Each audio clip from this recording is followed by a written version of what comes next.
Warwick Avenue, and then we'll take it higher. The Game Sports Show would like to thank an additional sponsor and additional home to the Game Sports Show, Sportscenter Bar and Grill. Sportscenter Bar and Grill, located on 624 Wellington Street West, Sault Ste. Marie, Ontario. Sportscenter rated top sports bar for the second year in a row. At Sportscenter, enjoy their famous 75-cent wing night along with delicious Molson products on tap, along with a great atmosphere and other great food options available as well. Sportscenter Bar and Grill, the Sioux's best sports bar. Booyah, and it's time for the Game Sports Show. It is yours truly, David McCaig, and it's September the 5th, 2018, and we're live here at SportsCenter Bar and Grill, and you're listening to the Game Sports Show on thegamesportshow.podbean.com and or www.thegamesportshow.com, and we're here ready to kick off its fourth official season here at SportsCenter Bar and Grill, and I'm here alongside Justin Hykel and Jamie Antonello. I'm going to bring in the fellows right away, right off the hop. Justin, how you doing, sir? Not bad for a little break here. Definitely feels like fall this week. So, absolutely it does. Basked in what we had left summer, and we're back at it, getting ready the night before football season starts. Kickoff tomorrow between the Atlanta Falcons and the Super Bowl defending champions, Philadelphia Eagles.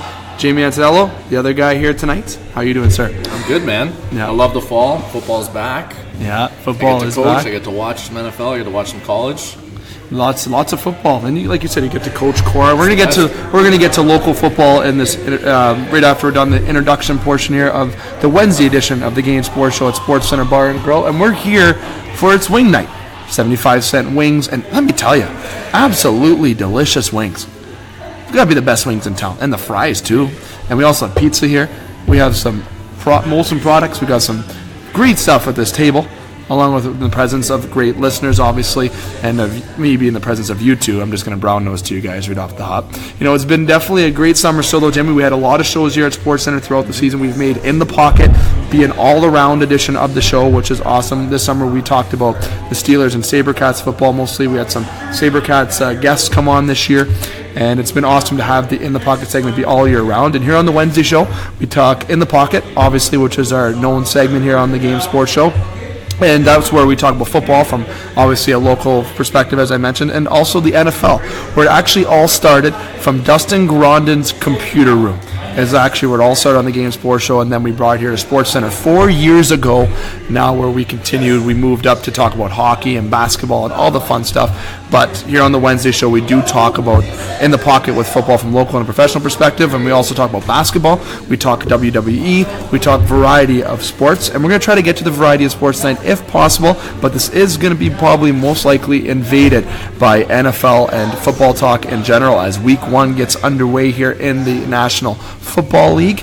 And fellas, before I bring you back in and we actually kick off tonight's edition here at SportsCenter, just going to get to the agenda of the Game Sports Show for this year and kind of the upcoming shows. And starting with the upcoming shows, we obviously have a show here tonight at SportsCenter where it's always a great atmosphere here on its wing night. But also, we're going to be at Northern Superior Brewing Company on Thursday, which is obviously tomorrow. And we're going to be there at 6 p.m. tomorrow. I know the announcement to the public was around 7:30 that we're going to be there, but we're going to be starting a little bit earlier tomorrow due to yours truly having his playoffs semifinals for baseball. Yes, baseball is still going on after 2 weeks of cancellations and delays after the weather has not been cooperating. So we'll be there at 6 p.m. tomorrow, and that'll be where myself, Justin Hykel, will be on location. Brad Kuchmilli will also be joining us, obviously, and obviously Dane Hanshaw throughout the year, except Brad and Dane will not be on location tomorrow. But we do have a guest tomorrow from the Sioux Thunderbirds that's going to be coming on the show on the Game Sports Show. It's going to be Ryan Lawrence, defenseman for the Sioux Thunderbirds. It's going to be coming on the show, whom was named assistant captain today, and we'll also be recapping hockey from a local and professional perspective on that, and which we do on the Thursday show. We talk about hockey from local and professional, and we also talk about baseball and golf. Monday, myself, Scott Nason, EJ Russell, and Butch Davis will be at the Wicked Sister. So that'll be September the 10th, and we'll be there every Monday talking about the world of sports in a variety perspective. Also be joined by Katie Woolen from Eagle 95.1, and myself, Jamie, Justin, when possible, Dustin, and Matt Primo will be on location here at SportsCenter every Wednesday at 9 p.m. at SportsCenter Bar and Grill for In the Pocket segment, our basketball, wrestling, and variety of sports discussion. And then we'll be at Northern Superior Brewing Company every Thursday as well. As it, boys, it feels good to be back and get back into the full swing of things. And to get the Silver Creek edition, we will have a couple more shows at Silver Creek Golf Course before the golf season kind of goes into the sunset. But obviously Silver Creek still remain a part of the family here on the Game Sports Show, and going into next summer we'll have more summer editions, special summer editions I should say, of the Game Sports Show at Silver Creek Golf Course. So lots going on, boys. You know, the show is going in full flight. A lot of great sponsors on the show as well. And quickly going to those sponsors, obviously homes to the Game Sports Show being Sportscenter Bar and Grill, Northern Superior Brewing Company, the Wicked Sister, where we do the show on Mondays, and also Silver Creek Golf Course. Additional sponsors being Discover the Canvas, the Salon, the Superior Pro Shop, Big Brother Big Sister, Northern Critters and Needs, KBX Hockey, Northern Science, Pingator Cleaners, and Eagle 95.1. And as I stated on the previous show, the official launch of our beer, September the 30th, the Game Blonde Ale will be available to the public. The cast here of the Game Sports Show will have its special tasting in the coming weeks for the tasting of the beer. I've got to give thanks to Trevor Zachary, Blake Winter, and obviously Northern Superior Brewing Company for getting all that together for us. And you will be able to purchase that beer at Northern Superior Brewing Company, and also some restaurants in the public as well that we're not going to be announcing yet, as that's still being configured. You can also purchase merchandise of the Game Sports Show on the website. Just veer over to the merchandise segment. You can purchase her for $25. Proceeds going towards Northern Critters in Need and Big Brother Big Sister. Just email the Game Sports Show ssm@gmail.com. State the amount of shirts you need, the sizes, and you can e-transfer the money or pay cash upon delivery. Free shipping in the Sault Ste. Marie and Sault Michigan area. Shipping charges do apply if you live out of Sault Ste. Marie. So, fellas, without further ado, let's get started. Let's kick it off. Let's start off the NFL version, the fourth year of their NFL version of In the Pocket. Obviously, local perspective is going to be all year round, as we already said on the show this summer. But we're going to officially talk about Week 1 of the National Football League. And obviously, it would have been nice to have Dustin Grondin and Matt Primo here for a big round table, but we will have that occur this year more. But it's still great to be in the presence of you three. And I'm not going to use directions on radio, because guess what? The listeners can't see directions. Does that make sense? Yeah. If people know what I'm talking about, Surprisingly, it does, Dave. it does. Now, if people know what I'm talking about, it's when I usually introduce Justin and Brad on the Thursday show. I said left, right, left, center, left, and using front across, and these different. Yeah, I've said that one. Yeah, that's the bad one. That's the bad one. We can't be saying that on the radio, and we did have some takes before we started off the show here, some outtakes, and you guys did roast me with it, so I've removed those though. Just a few takes. Couple takes. But fellas, let's talk about football from a local perspective to start off the show. We're going to talk about here on the first part from the local end. I'm going to let Jamie spearhead in terms of high school football, and even a little update from the Sabercats, because we haven't had a show. I was going to ask you. Yeah, we're going to have a little update with the Sabercats to start off. Then we're talking about core football. I know East-West is starting tomorrow, I believe, correct? So the high school football in Sault Ste. Marie area is kicking off. I know football over in Sault Ste. Marie, Michigan, we're going to tie into the show later on this year as well. We're going to be talking about that. Also, we're going to talk about some news in the National Football League before we go to break, and then when we come back from break, that's when we're going to jump into talking about the NFL Week 1, and then if we have time, we'll talk about basketball or other news if possible. So, Jamie, I'm going to, without further ado, while you just finish up licking the fingers of your chicken after having some chicken wings here at Sportscenter Bar and Grill on a 75-cent wing night, let's talk about local football. Yeah, so Sabercats to start. Let's wrap up. So, as the listeners know, we were going every second week talking about Sabercats, and a few of our players were gracious enough to come on and do some interviews on radio, and I think they all had a great time. The ones that came on, they really enjoyed themselves. So unfortunately, we were hoping we were going to be able to have 2 more shows talking about Sabercats, but we were eliminated in the conference finals against Waterloo. We went down on the road and we played a pretty hard-fought game. I mean, the score isn't really indicative of how the game went. It ended up 33-8, but we were leading that game 3-2. Yes, you're hearing that score correctly. It's not a hockey game. We were leading that game 3-2 with a minute left in the first half. And unfortunately, we just had some errors. We had a miscue on punt team, ended up with a bad snap. They ended up recovering the ball on our 5-yard line, proceeded to score right away. We had a couple missed opportunities on offense for touchdowns, and out of our first 2 drives, we had chances to score on both, and we only ended up with 3 points out of 2 drives. So, unfortunately, against a good team like Waterloo, you can't do that. It's they're going to take advantage of your mistakes. But I mean, overall, like, we couldn't have been happier with the way the year went. It was the biggest roster we've had in probably 5 seasons. And it was deep. We had guys from every single high school participate. We had guys, everybody got to play as much as possible, right? And it is a rep team, so that is we can't guarantee playing time, but we were up in a few games. We were lucky to be up in a few games, and everybody got to participate. The future's bright. We had a lot of grade 11s and 12s. We graduated, I think, 11 guys out of 51. So there's a lot of returning guys. We're returning 40 bodies. Nice. Plus a great grade 10 group coming up from the JV level. And the JV team as well, unfortunately, were lost in their conference final game as well. They had, I think, 4 starters between offense and defense get eliminated, like either injured the week before or injured in practice that week. So, I mean, 4 out of 24 guys out of your starters on both sides of the ball. That makes a big difference, especially at the junior level, right? And those guys were pretty elite football players for us, but you live another year, and I mean, it's the farthest that the junior team's ever gone. Last year was their first playoff win ever. This year they made it to the conference finals and had a real good team. And then this was, we reached the same spot we did last year in varsity, making it to the conference finals. So we know where our hump is to reach, and it's the league finals next year. So we're pretty hopeful. See, the big thing that we like here is definitely promoting that local perspective here on the Game Sports Show and the development of sports in general. Not just, I know we're on the topic of football, but even the growth, seeing that in baseball, seeing that in hockey, trying to get back to the crossover of things, I'd like to say. Absolutely. But with football, that is impressive to see the returning bodies that you have and the growth of your roster, and it's great to see it from a coaching perspective. Oh, yeah. And, I ran into one of your mentors, Mr. Annett. Oh, yeah. Who we're going to have actually on the show this year a couple times. We plan to have some coaches on and players and all the fun stuff here on the Wednesday edition of the Game Sports Show. But he was even, to be a coach and actually see players develop into be coaches like yourself or go somewhere in football is the main goal of being a coach here at Sault Ste. It's always a treat to say that you've coached somebody, like going to the hockey perspective again, Don DeLuca coaching the AAA team, seeing Colin Miller go to Las Vegas, and seeing some guys you see move on. He's coached a lot of talent. Or you look at, Russian with St. Mary's, the coach Marty Smith. Yeah. And Russian played, some high level in the with CIS, correct? Was it Russian? Verdun. Sorry, Verdun. It was Verdun. I apologize. Craig Russian played university as well. He did.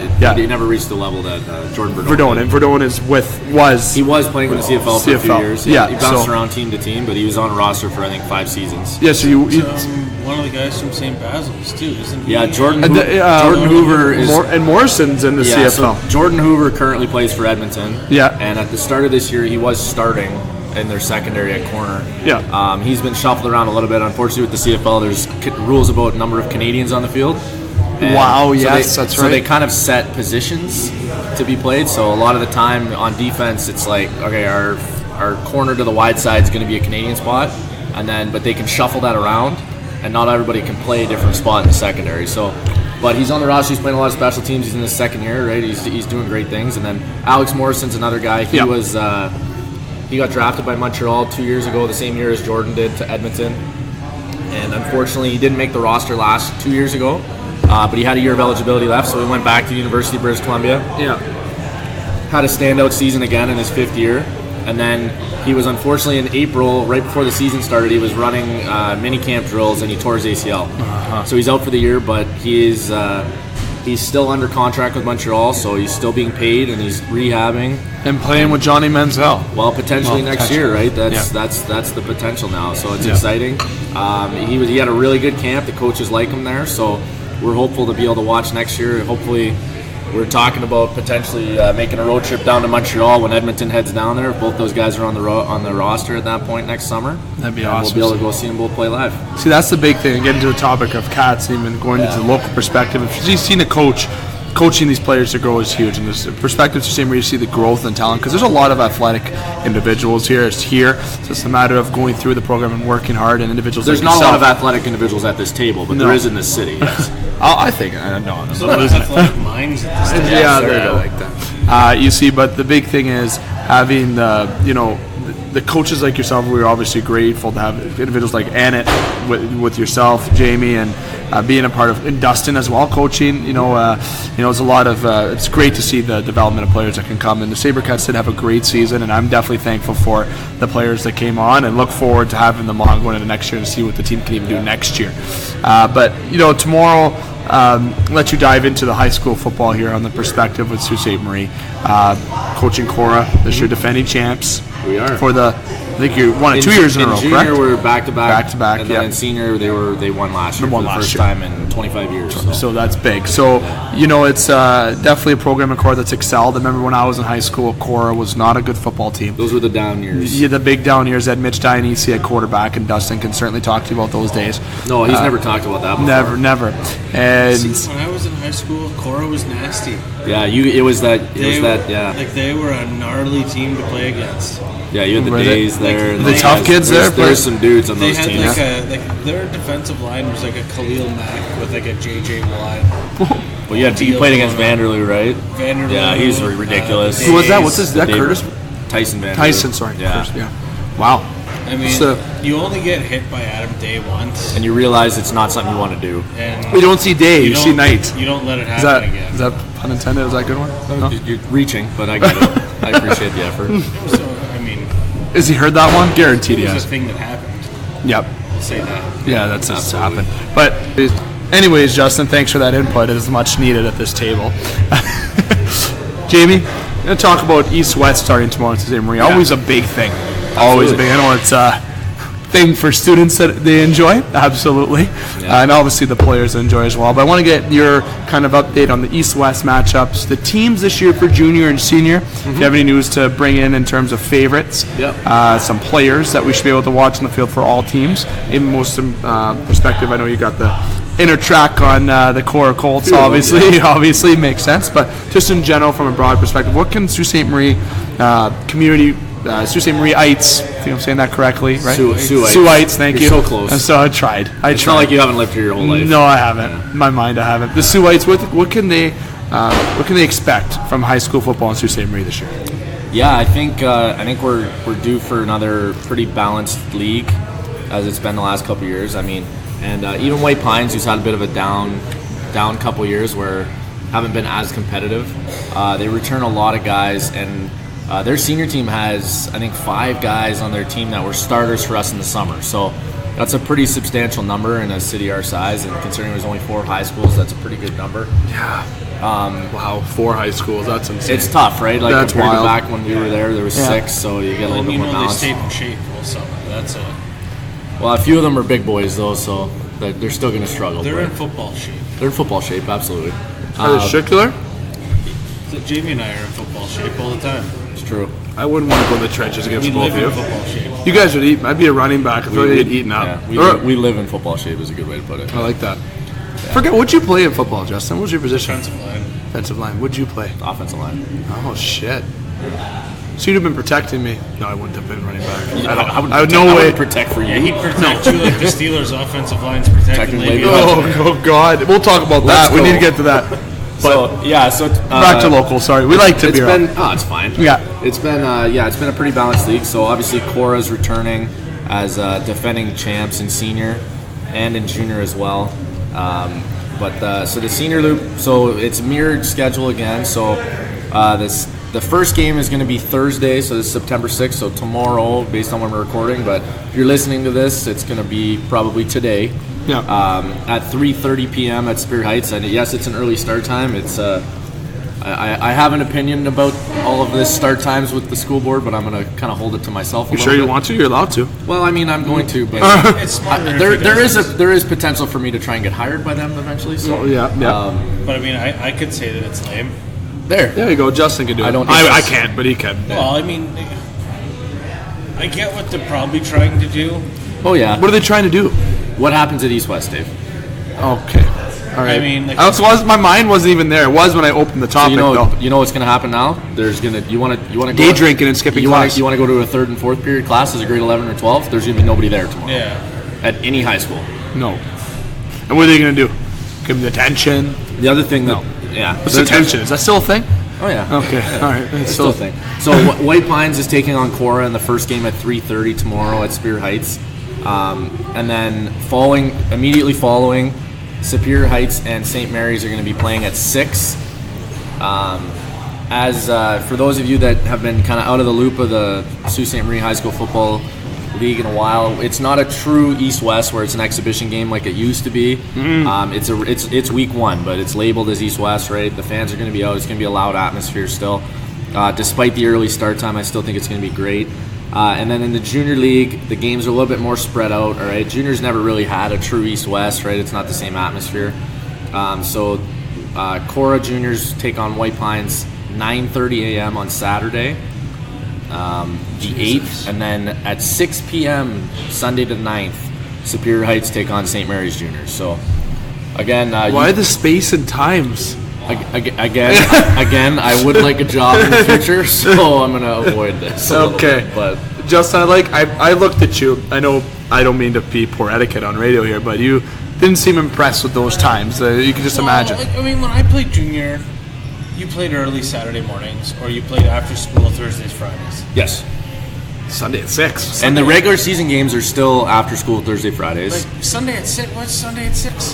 That's perfectly good touch football league field time. Or beer time for the parents. Well, no, I mean, if Getting you're ready a for the school work board week. that's got a fancy field that you're trying to use to generate revenue, Absolutely. and you're going to take a prime time block of time Absolutely. and just put a junior football. No, I'm not trying to take any significance away from junior football or anything, because that's not what we're doing here. But Because we're going to be working with them this year. no, but just in the grand scheme of everything, what's wrong with Sunday morning? Well, Or is it because Why not Saturday a doubleheader? Well, you know That's what happened last year with a Saturday doubleheader. It's probably because they're too busy renting out the football fields for soccer. It's true. Algoma is Or tennis, like you would say. Even though there's no tennis court. but- It's a double-edged sword with the revenue Absolutely. generating thing, but I don't. Sunday at 6 seems. Yeah, it's I don't like the a fan or little, the times here. Not a fan. I'll bluntly say it. I'm not a fan of the times, but you know, at the end of the day, it is what it is. We can't go back there and change. We don't have the power I'm to not do an that. educational professional, No, so I don't know what's. I don't know if right I don't know if I'd want you teaching my children. I'm not sure if I even had children. Let's get real Listen, here. they'd be the most straight edge. I see your dog's well behaved. I don't mean that as a joke. God. She's Dogs are not. sweet. She's well behaved in public. No, she's like you then. Anytime there's treats involved, I like she's that. good. I like that. But no, from Sounds like me. the high school talent in the Sioux, it's fair to say it's definitely ascending more than it has. Like it's, I like to say from our, I'm really biased about our generation, but I feel we had the best generation and talent in terms of hockey, football, basketball. We had a lot of good players as well. I'm not too sure. I'm not as much in the loop. We'll be this year. I'll obviously be more involved, but I think it's been definitely a bright spot for the Sioux for the talent that has come up in football and the sports that are growing. Fair to say. Yeah, and I mean, I can't really attest to minor hockey and minor basketball and all that as much. I mean, I'll say it as a football coach. I love when we get multi-sport athletes, right? Those are the guys you want. They're the ones that understand different dynamics of teams. They're in shape in the off season, and the best guys are the ones that you get that are multi-sport athletes and they're willing to commit to getting to the gym. Those are the best guys. Just pure athletic guys. Well, not even that. You can beat athleticism by working out hard a lot of the time, right? And being a smart player. So But they just want to learn. that's it. That's it. Absolutely. It's if you have a willing attitude, right, and you're willing to put in the work, you're going to be fine. I'll play you no matter what. Yeah. Just because of that alone, right? I'll sit a far superior athlete that's lazy and has a bad attitude and doesn't want to put in the work, and I'll put in a kid who, hey, he may not break an 85-yard touchdown every play, but he'll get me 700 yards every play, and he'll do his job, and he'll say yes sir, no coach, whatever. Yep. Right? He'll come off and do that. But so back on topic there a little bit. Our minor football program has never been better. The Sioux Minor Football League is booming. There's continued growth. We've added, there's a flag league added now for ages 5 to 7 to get at guys that. used to that. Like that. We keep having to add teams to divisions. We went from Never a bad thing. It's never a bad thing. It's No, awesome. it's a absolutely. great problem to have. We've gone from our Bantam League, which is the grade 7 and 8s, having 4 teams, and the 2 younger leagues having 3. And this year we were actually at 4 in the younger ones, 6 in the middle division, and 4 full teams in the Bantam League. So we're getting close to having almost a 6 teams in every age group, which is fantastic. I mean, the more kids playing football, the more kids you're going to get in high school football, right? And I just hope you get more, you get kids spread out a little bit more, right? I mean, St. Mary's is kind of bursting at the seams a little bit, and being the only Catholic high school, that's how it is. Yeah, very true. But hopefully it provides a little bit more parity across the league, or a little less parity, I should say. And then we get a much more balanced league, much more competitive games. Definitely. You know what, Jamie, this year we're going to be, with our In the Pocket segment, like I said at the top of the show, we're going to have our local perspective. It's going to be a weekly thing with our Sports Center edition of the Game Sports Shows. It's a year-round, thing and weekly thing, whatever the right way of saying it is. And, you know, we're obviously with In the Pocket, we talk about NFL, obviously, when it's in season. But this year on the Game Sports Show, there's going to be a lot of local perspective. We have local guests come on the show. And definitely be a part of the show, and especially Mr. Annett, can't wait to have him on the show in the very near future. So we're going to move on from the football perspective on the local end, and we're going to go to the NFL. But we're not going to talk about the games yet, because I said that's coming up after our first break. We got some news we're going to talk about before, because you know what? You need players to play. Right? Last I checked, you need a roster to put on the field. So, you know, you had some players get paid so they can play. You had some trades. Well, a big trade, I should say, happened. It was a Mack truck that got traded. I'm trying my little puns there. I don't know if it's really working out right now, but Aaron Rodgers got paid. OBJ got paid. Aaron Donald got paid. Mm-hmm. And obviously Khalil Mack getting traded to the Chicago Bears. Da Bears. Yeah. So why don't we start off here? We're going to talk about that end, and we're talking about other news as well in the world of football before we're going to break about Le'Veon Bell's antics. Definitely not an issue, or definitely an issue that the Steelers do not want to deal with. And it seems that Earl Thomas will be playing. He's not happy about it, and he's let people know. Yeah, he has. But he's playing. Seems that he's playing, and McCoy is still playing this week, and thank God for my fantasy team, as we had a fantasy draft, as I took the risk to draft McCoy and about to make a blockbuster trade in the fantasy league as well, but we're not going to announce that trade until it's official. But getting back on topic, getting back here, Aaron Rodgers. Michael Kendrick's over here with insider trading. Aaron Rodgers getting paid. The highest quarterback to get paid. The total contract we'll get to just a minute, the value. I just want to get your reaction. It's in like $100 million in guarantees. I mean, but it's Yeah. Aaron Rodgers. You have to pay him. Unfortunately, I think it's going to hamstring the team a little bit. I think they paid him too late.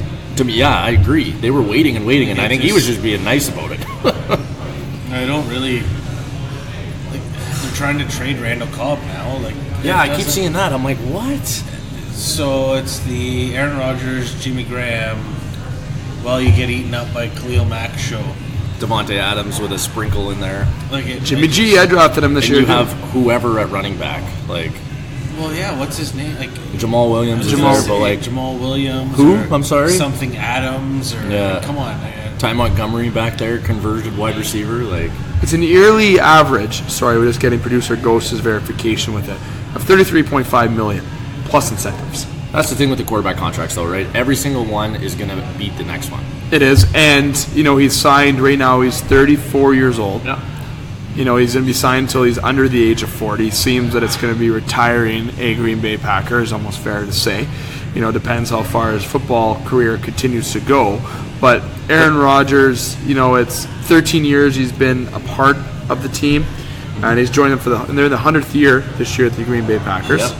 Little fun fact. And like you guys just mentioned, being I don't want to say they're a tire fire. I don't think that's enough to say. I don't think Green Bay is a tire fire at all, but they have a lot of... Green Bay's a tire fire without Aaron Rodgers under center. Exactly. Let's be real. Definitely. There's a lot of question marks.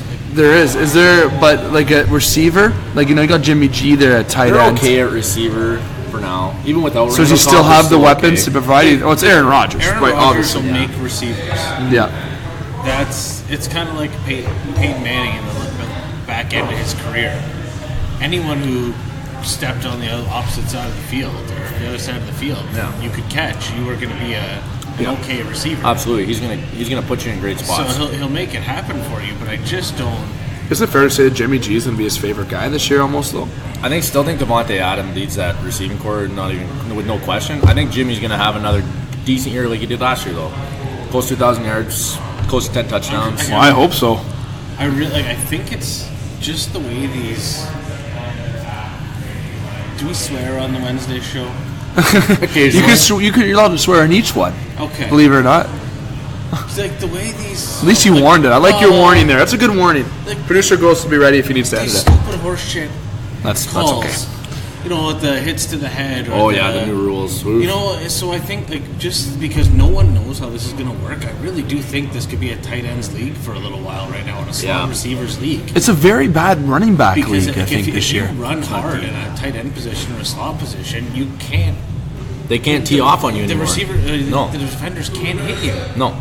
They can't slow you down. Like, they can't get in your head to the point where they're going to Wes Welker you or, treat you like Scott Stevens versus Eric Lindros. Like, it's not going to happen anymore. So you should, the slots in the tight end should be able to just get some mad yardage. I mean, maybe I'm misinterpreting some things and saw some stuff in preseason, but I do think there's some extra value on those positions right now. Maybe not the entire season, but maybe just being an indie guy and tight ends are really all I got to look forward to. I'm also Jack Doyle. Doyle rules. I agree. And I think the calling's going to be a little bit more relaxed than it was in the preseason. They always do that, right? There's always one or two big rule changes in the offseason. And the preseason, they go ham on it. Like, they call it over the top, like any little thing. Like, I think my breaking point was running back caught a ball out of the backfield, got 10 yards up the field, corner broke down to make a play, and he got truck sticked, didn't even make the tackle, and they threw a flag on him because he dipped his head on contact. So it's like that kind of stuff, no way it gets called in the regular season. If it does, there's going to be a massive uproar. I mean, there already was in the preseason. But to your point, though, I still think that there's going to be, safeties and DBs are thinking about it. But, how do you not dip your head to tackle? I mean, I know we're going a little bit off topic here, but what's better? And just as someone who's played the game, do you want to go face up? Do you want to go to tackle someone and stop and go face up and leave yourself in that vulnerable position? Or is it less vulnerable where your head, which is in a helmet, which is hitting an unbelievable pile of padded equipment, is just going to graze off of it because that's the way that this is meant to happen? Wow. I'm trying to simplify it here so that I can stop being so frustrated with it, but it's what they're trying to get out of it, right? Is just the crown of the helmet thing, right? Dirty hits. They're trying to get out the complete duck of the head, but right now the way they're calling it is if they see a guy do a little flinch where his head drops like a centimeter, they're throwing the flag, and I don't see them calling it like that the rest of the season. They're just trying to eliminate the head down because they'll lose spirit. Ratings. That's just but I mean, they already had to bring the celebrations back because 2 years ago the ratings were terrible. I'm a firm believer that there's going to be an odd number of guys that are going to throw those dirty hits anyways. Yeah. Oh, I agree. And then it's there's going to be an happen. even lesser odd number of those guys that are going to get hurt and have to figure it out for the rest of their lives. Pac-Man Jones still playing? Well, if you're going to play the game dirty, then suffer the consequences. Yeah. So Aaron Rodgers getting paid, and good points on that, fellas. No, you were allowed. That was next. We were going to talk about stuff. We veered into that. That's good. Some updates, and so we don't have to bring that back up. But another player getting paid, OBJ, getting paid with the Giants. Mm-hmm. Last year he was an injury. Injury-riddled season last year. Well, he got knocked out with a broken ankle. Yeah, knocked out week 5. That's right, mid-season. But definitely deserving. I think Odell Beckham is a top 3. Going to be They are. You know what? I said that maybe the Giants are going to have a bad year, but looking at that roster with Barkley in that, I can really see a lot of similarities. I know they don't have the same defense, but as what Jacksonville can do. Jacksonville, I don't think they're going to make the. No, they got some pass rush ability. They got some cover guys. They got some decent linebackers. They're maybe a playoff team. They are maybe a playoff team. And, I did say I can't say that I'm going to run back or turn back because I did say the Giants are going to be the worst team in the NFL earlier this summer.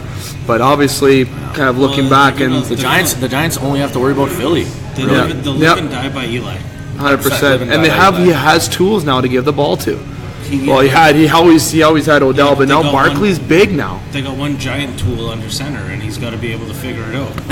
He's an actual. They talk about and then they got a man with massive quads to hand the ball off to. Oh, Barkley's a mammoth, man. It's a big boy. Aaron Donald got paid as well. Was the highest paid defensive player in history for about 5 minutes until Khalil. There we go. That's our next topic. Yeah. No, I mean, there's so much money invested in that Rams defense right now. There's no way. Well, and Brandon Cooks. They're not going to be able to pay Jared Goff. Like, they're not. Why do the Rams have so many receivers?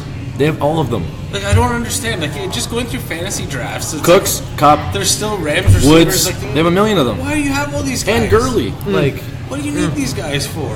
They're gross. First overall pick this year in a lot of drafts. Oh yeah, most of them. I think his average, like, based across the league was like 1.1. Was it? I honestly think they just have all these receivers so that coverage drops back.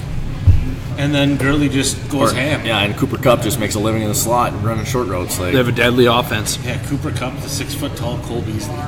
It seems like they're going on like almost on a Steeler perspective with a high-powered offense and a above-average defense. Well, no, their defense is solid. They have a lot of weapons. Two of the best corners and two of the best D tackles in the league. That's right. So they actually got a stacked D-core as well. Their linebackers are a little bit unproven, but I mean they're going to be fine. Yeah, but the rest of that. Are they deep playoff run? I think they make it past the first round, unlike last year when they got crushed by Atlanta. On paper, today, right now, their season's a failure if they don't. You know what this is looking like a little bit is that Philadelphia Eagles team of the early, like late 2000s or whatever when they had. Are you talking like NFL 2K3? No, like when we're talking when you had Vic, McNabb, and Young at the quarterback position. That season. That was just gross on paper. And they were labeling it the dream team, and they busted all year. Yep. Yeah, Westbrook was still there. Like his name? Was Ronnie Williams there too? Maybe, I don't know. They were just gross on paper. Yeah, it was disgusting team. Yeah, definitely. Asante Samuel at corner back when he was good. Remember when they had a good team when McNabb was the cover of Madden? Well, that's old. That's like 03, no? Yeah. Was that 06? Yeah. That was 06. Mid 2000s. Because Sean Alexander. Sean Alexander was That was the breakthrough video game story mode for Be a Pro mode. I'm telling you, NFL 2K, I think was it 5? 2K5, the one that had Terrell Owens. I never played the 2K ones. It was Terrell Owens when he went to the Eagles. Because that's right after that year, because that game outsold Madden that year. EA bought the exclusive rights to the NFL, so no one else could make it. That was the last 2K game, and that was the last 2K game. Look at EA coming through. Hey, always good Madden games. But guys, there's one more topic in terms of a big move before we go to our break. Khalil Mack. It almost saved the best for last. We started off hot, then we're ending hot here. With Rodgers and Mack on our points. I think that's a really good move for the Bears. Dude, I called it 2 months ago. I think the Bears are gonna be really good. Playoff team though? Yes. Wow. I called minimum 8-8. I think I called at one point. I thought missing it a game. I thought maybe missing a game. I think they're gonna squeak in though. Because that's probably the best division in the NFC. No. Okay, that's tied for the best division in the NFC. Dustin's sprinting over here right now. Well, I was about to say something. He has 8 screws in his foot. It doesn't matter. He's running over here with JJ in his hand. Yeah. Legit. But really though, that's probably going to be one of the more entertaining to watch divisions in football this year. Absolutely. Now, since it's NFL and nothing's happened yet, it's probably going to be the worst division in football, and everything we've said so far is going to be wrong. We've got the Lions, Packers, and Vikings, and the Vikings are, I think, the leaders of that division to be favorites to win that division. The Vikings have the furthest to fall. Yes. Oh, it's their division to lose, I think. I honestly think the Packers can only go up.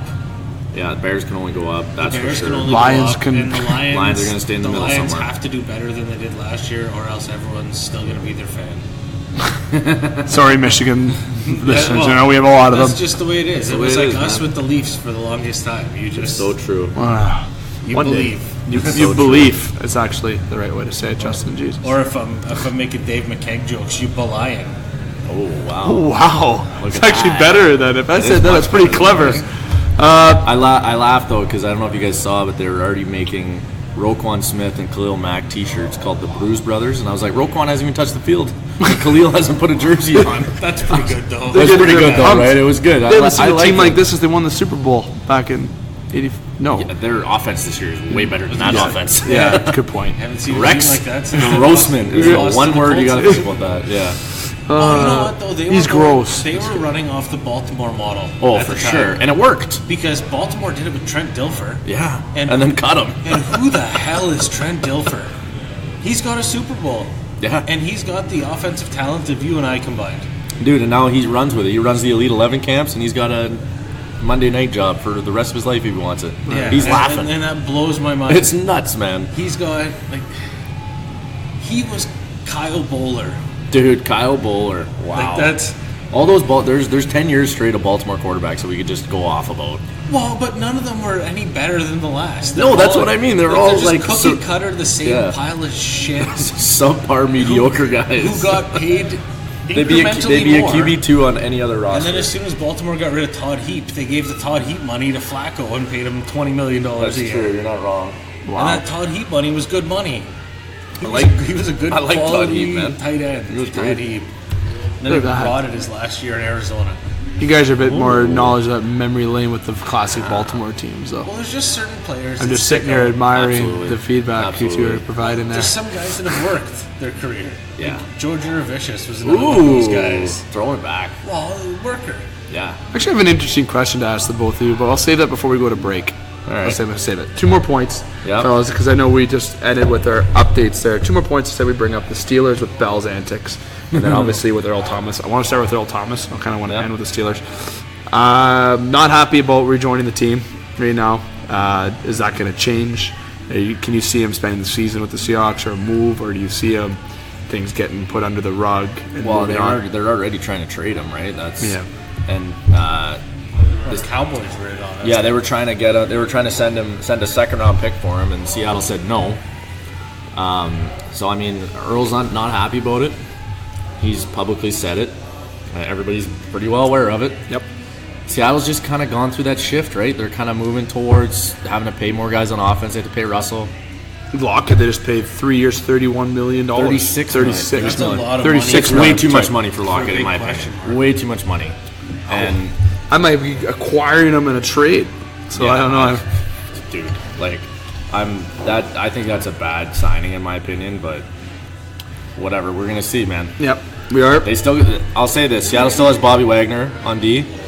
That can help you go a long way. Sherman went to the 49ers. You got a super league guy. You're talking about like a top 3 middle linebacker in the league that can make your adjustments, can make plays.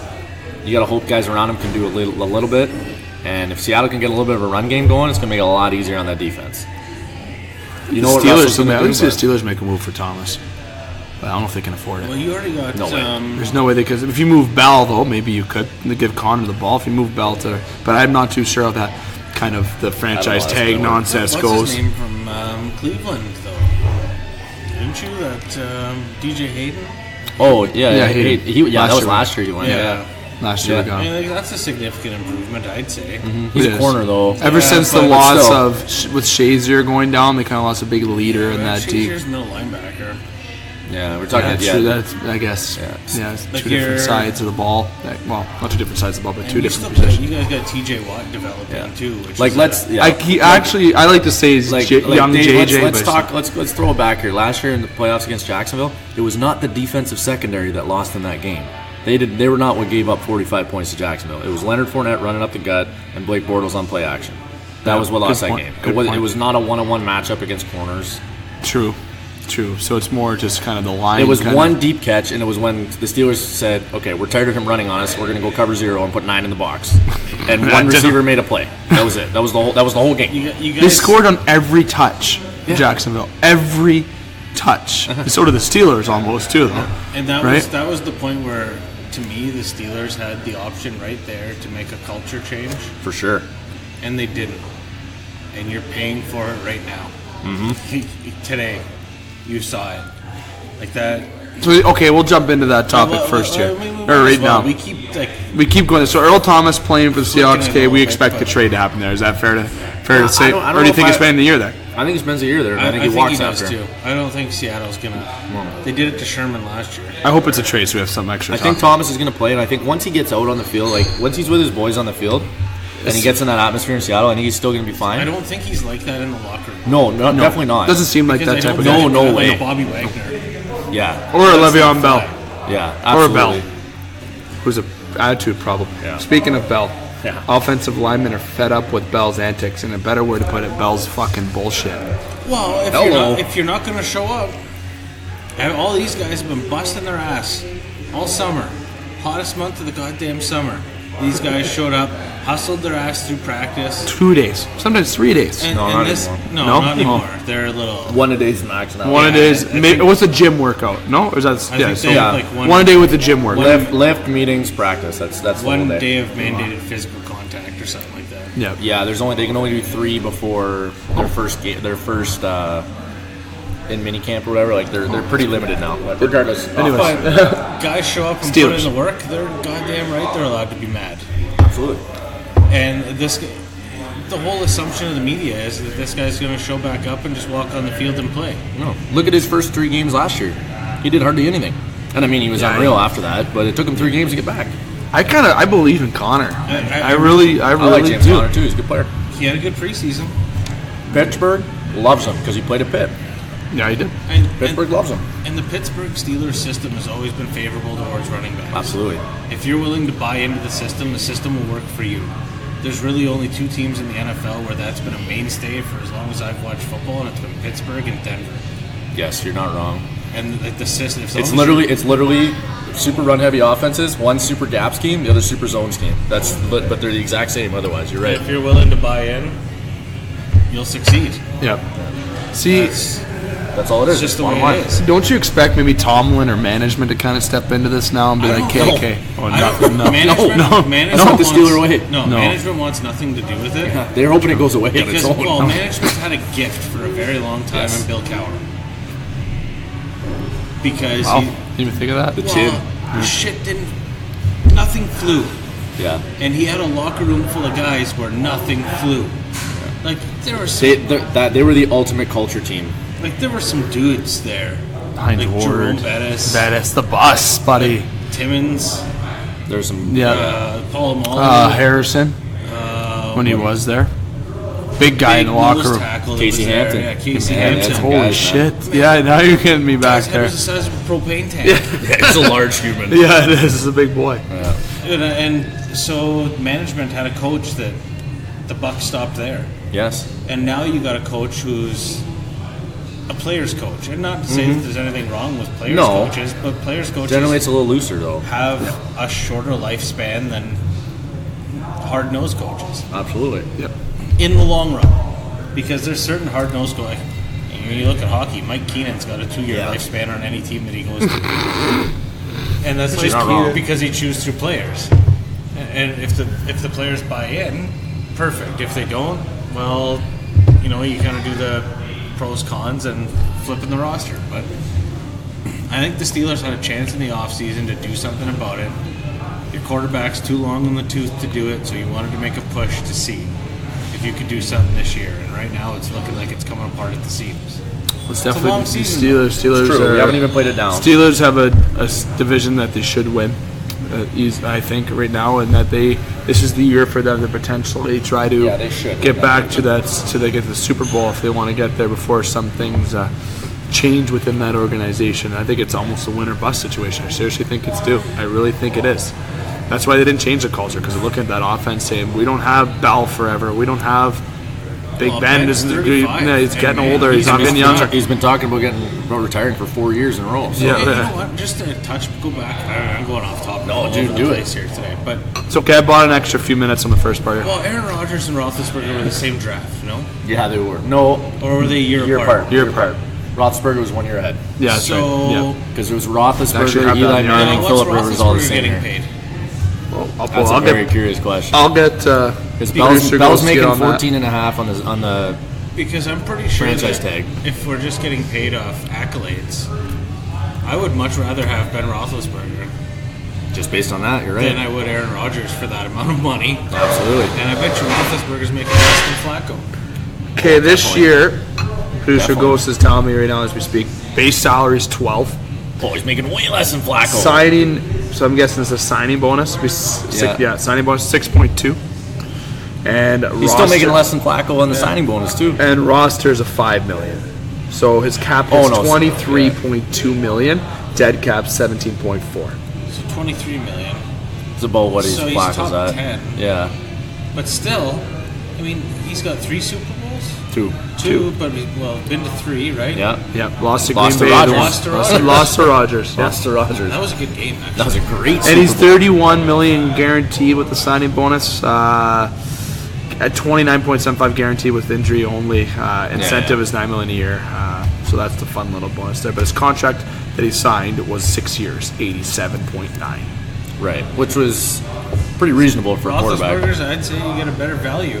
And he's 36 years old, 15 years. Yeah, he's a year drafted first round 11th overall in 2000. And he hasn't had an easy career. No, he doesn't get those calls like Brady gets. Definitely not. Nope. He's one of the best arms the NFL has ever seen. One of the best arms. Definitely a powerful arm. Of a type. I'm not sure what type. Yeah. But there's not... Peyton Manning type? I'm not saying he's Peyton Manning, he's not. No, but a big arm, throw the ball deep, right? It's that hang on to it, toughness, tough in the pocket thing that you don't see anybody else do, really. Well, you haven't really seen it since, like, the early 90s. Ooh. You know what I mean? Like, there's a whole different... That's true. There was more guys like that. He just, like, Roethlisberger for Christ's sake, the guy got drilled off a motorcycle not wearing a helmet. Yeah. And he's tough. Yeah. He just, like, maybe he likes it. I don't know. Is that... Maybe he's robotic. But there's no one else like that out there. Like, Brady would have taken hits like that. He would have retired when he was 26, taken his Ugg boots and gone home. His wife already makes like 4 times as much as he does. Like, Andrew Luck hasn't lasted at all trying to play remotely like that. No. Yeah, you're right. And the Colts are delusional without him. Snapping the ball to one guy with the entire offensive line on the other side of the field. Oh, poor Griff Whalen. It just didn't work at all. Okay, so my little question is, it was going to be a two-part. It was going to be a two-part question. I'm going to say the second part for the end of the second part. Okay. Ask you both around the table quick. The worst quarterback to win the Super Bowl. I'm going to start with Jamie. Oh. Are we, like, not allowed to say Trent Dilfer because we already talked about him? Yeah, is Trent Dilfer off the board? No, you can say what you want. You guys, it's a free world. Say what you want. I don't know if there's any... There's some other really shitty... Brad Johnson? Because I have the top 5 list in front of me, and I have one of them that I'm going to have a hard time probably saying because I love saying names, but that's... Trent Dilfer for sure is on that list. There's no way he's not. Like, Super Bowls that I've watched personally, I would say Trent Dilfer. Only because he was just a... Funny enough, he actually played well in that Super Bowl. Yeah, but... Compared to the rest of the season, because they were scoring like 11 points a game on offense and holding them to like 6. Trent Dilfer's like that second cup holder in the door of your vehicle. That you never use. It's there, but... Yeah, you can only really get a water bottle with a cap in there. You're not sure why. It's not convenient. That's the best analogy I've heard in a while. Pass it off to 2,000 yards a season, Lewis. True, yeah. So you guys are going with Trent Dilfer? I'm going to say Trent Dilfer, but I mean, just out of pure hate for people, I'm going to say Tom Brady, or if Boomer Esiason won one. Wow. Boomer never won one. He did good. No. Tom Brady's probably the best quarterback to play. Read us your list here. I want to see you. I got the one that I had written down that I was going to say that's actually on this list, though, is Jeff Hostetler. Oh, Hostetler. Hostetler with the New York Giants. Yeah, when he came in for Phil Simms. That would be my I don't know if I would count that one, though, because he was a backup. He was, but he came in after 10 games in the year. Right, but that's still, like, you're in a playoff run at that point. Yeah. True. But you can kind of think, if the quarterback... Here's the other thing. Jeff Hostetler is the top of the list of backup quarterbacks to win a Super Bowl. No. Okay. Nick Foles. True. Now, yeah. The list is right. Jim McMahon is 1, Jeff Hostetler's 2, 3 Dilfer's worse than both of them. Is Brad Johnson, I got 4 is Joe Namath, and 5 is Trent Dilfer. That's so hard to compare with Joe, though, because it was just like the kind of surprised about Joe. It was the 60s. You threw 2,500 yards and 20 touchdowns, and people were like record-breaking. Like, it was way different. They had... he said he was going to win, and he did. That's a big dick power move right there. That took some balls. Yeah. I think it was managed... Well, I guess I was kind of reading over Jeff, but I think it was Jim McMahon he never threw more than 15 touchdowns. He threw 15 you have touchdowns. Payton in the backfield. What do you need to do it for? 15 touchdowns and one of the most 85 Bears behind you. Threw 11 interceptions though that year. Yeah. Yeah, because the whole offense was him taking deep shots. Of course you're going to throw picks.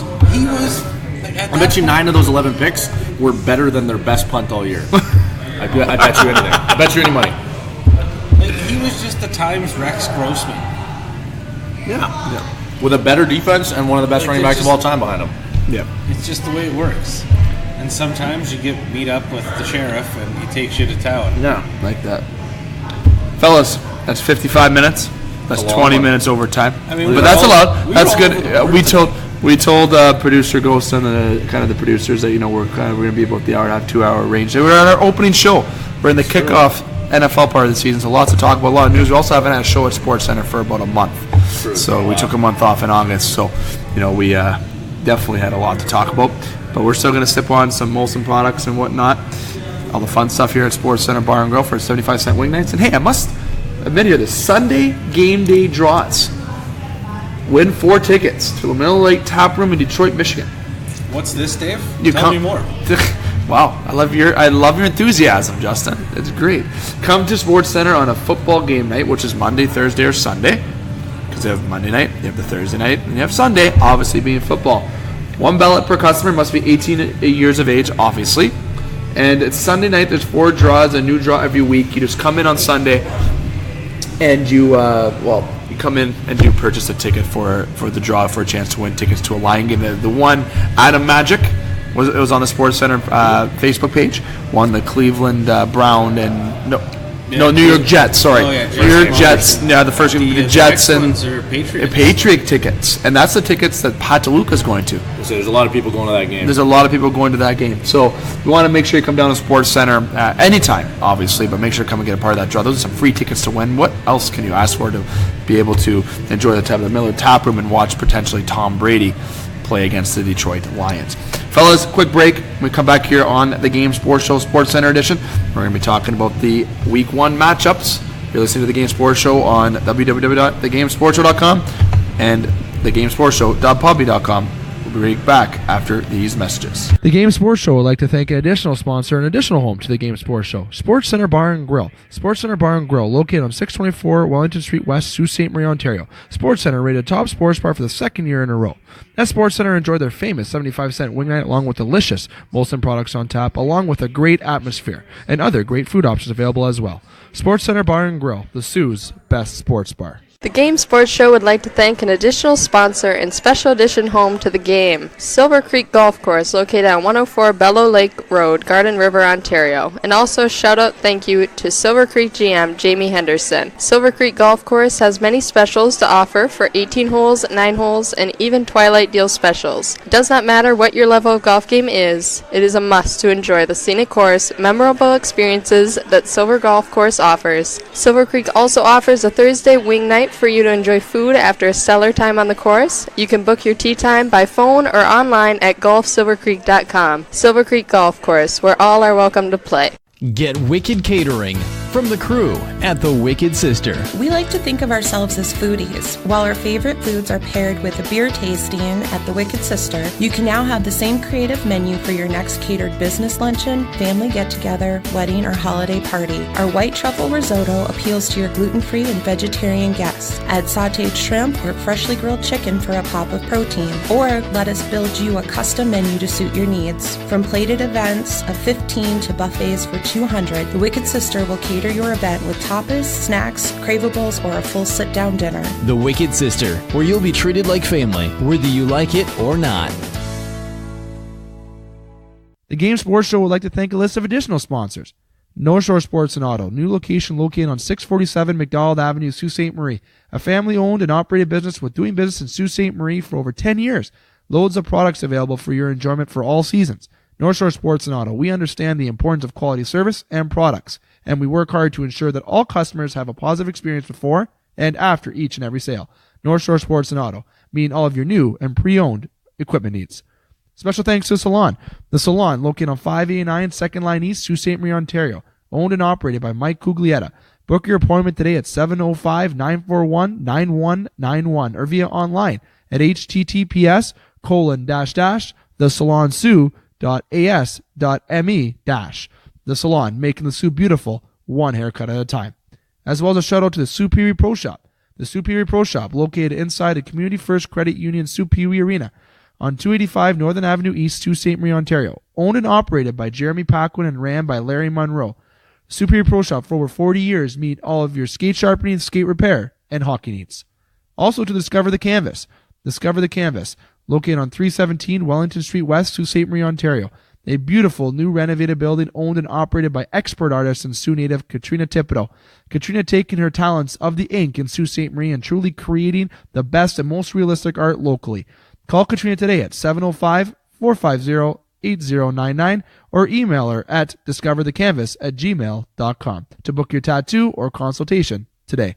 Check out our brand new website up and running now at thegamesportshow.com. There you can find past broadcasts of all our shows from the Wicked Sister in Sault Ste. Marie, Michigan, and Boston Pizza and Sportscenter Bar and Grill in Sault Ste. Marie, Ontario. As well, you can find our brand new t-shirts available for just $25 a shirt. All sizes are available and proceeds will go towards Northern Critters in Need and Big Brother, Big Sister of Sault Ste. Marie, Ontario. Now you can purchase the shirt by emailing thegamesportshowssm@gmail.com. Please state the total amount of shirts and size needed. They have payment options available, e-transfer, or cash upon delivery, as a shirt can be delivered to your location if you live in the Sault Ste. Marie, Michigan, and Ontario area, free of charge. TheGameSportsShow.com, where you find all your local, regional, and national sports that you just can't get enough of. The Game Sports Show is pleased to shout out a partner, additional home, and sponsor to Northern Superior Brewing Company, located on 50 Pym Street in Sault Ste. Marie, Ontario. Northern Superior Brewing Company having a strong presence locally with many beers to offer. With much involvement in the community of Sault Ste. Marie, Northern has a sport and friendly-like atmosphere within its tap room, and during the summer months, it is a must to visit Pier 55 to enjoy some delicious food, amazing view of the water, and view of the Bush Pulling Museum, right on the cusp of the Hub Trail, and of course, all of that down with a delicious brew from Northern Superior. Northern Superior Brewing Company. It's a Northern thing. Hi, this is Paul Maurice from the Winnipeg Jets, and you're listening to the Game Sports Show.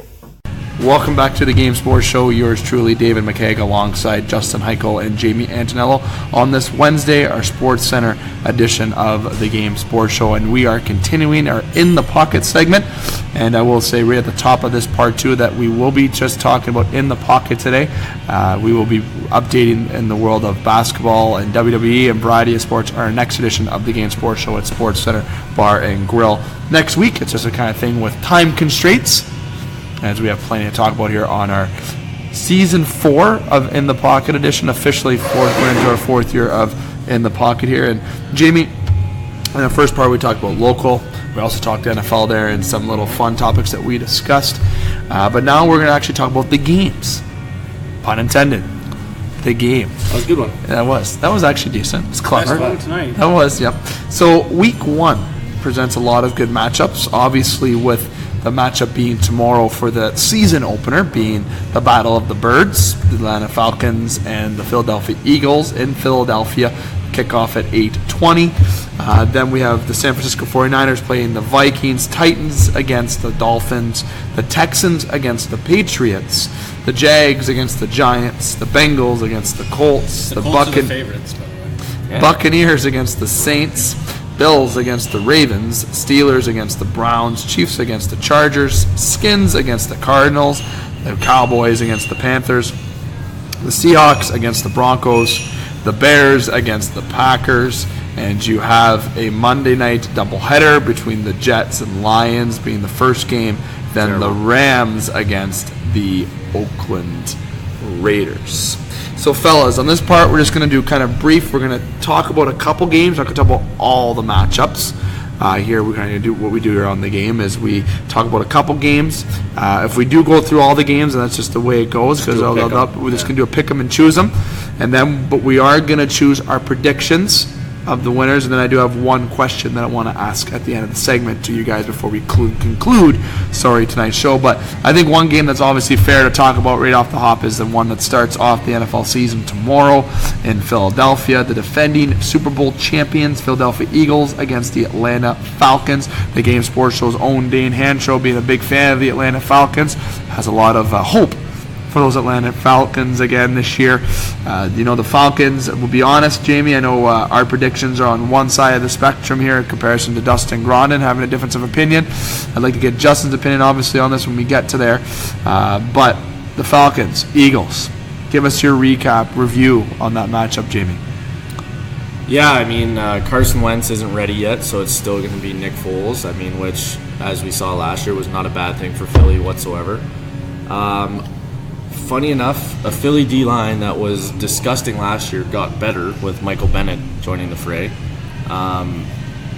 Offensively, I mean, they're returning more or less the same team. Alshon Jeffrey's not ready yet, though, so they got weapons on offense, right? Your starting quarterback and your number one wide receiver that aren't playing. So it's kind of up in the air what's going to happen there. And I mean, Atlanta's a good team. We're going to have to see how that Atlanta offense is. Hopefully they can finally get some traction. I don't think they're ever going to return to the form when Kyle Shanahan was OCing. That was just a special matchup, right? And Kyle's he's one of the 5 best offensive coordinators in the league. I don't think it's even close in my opinion.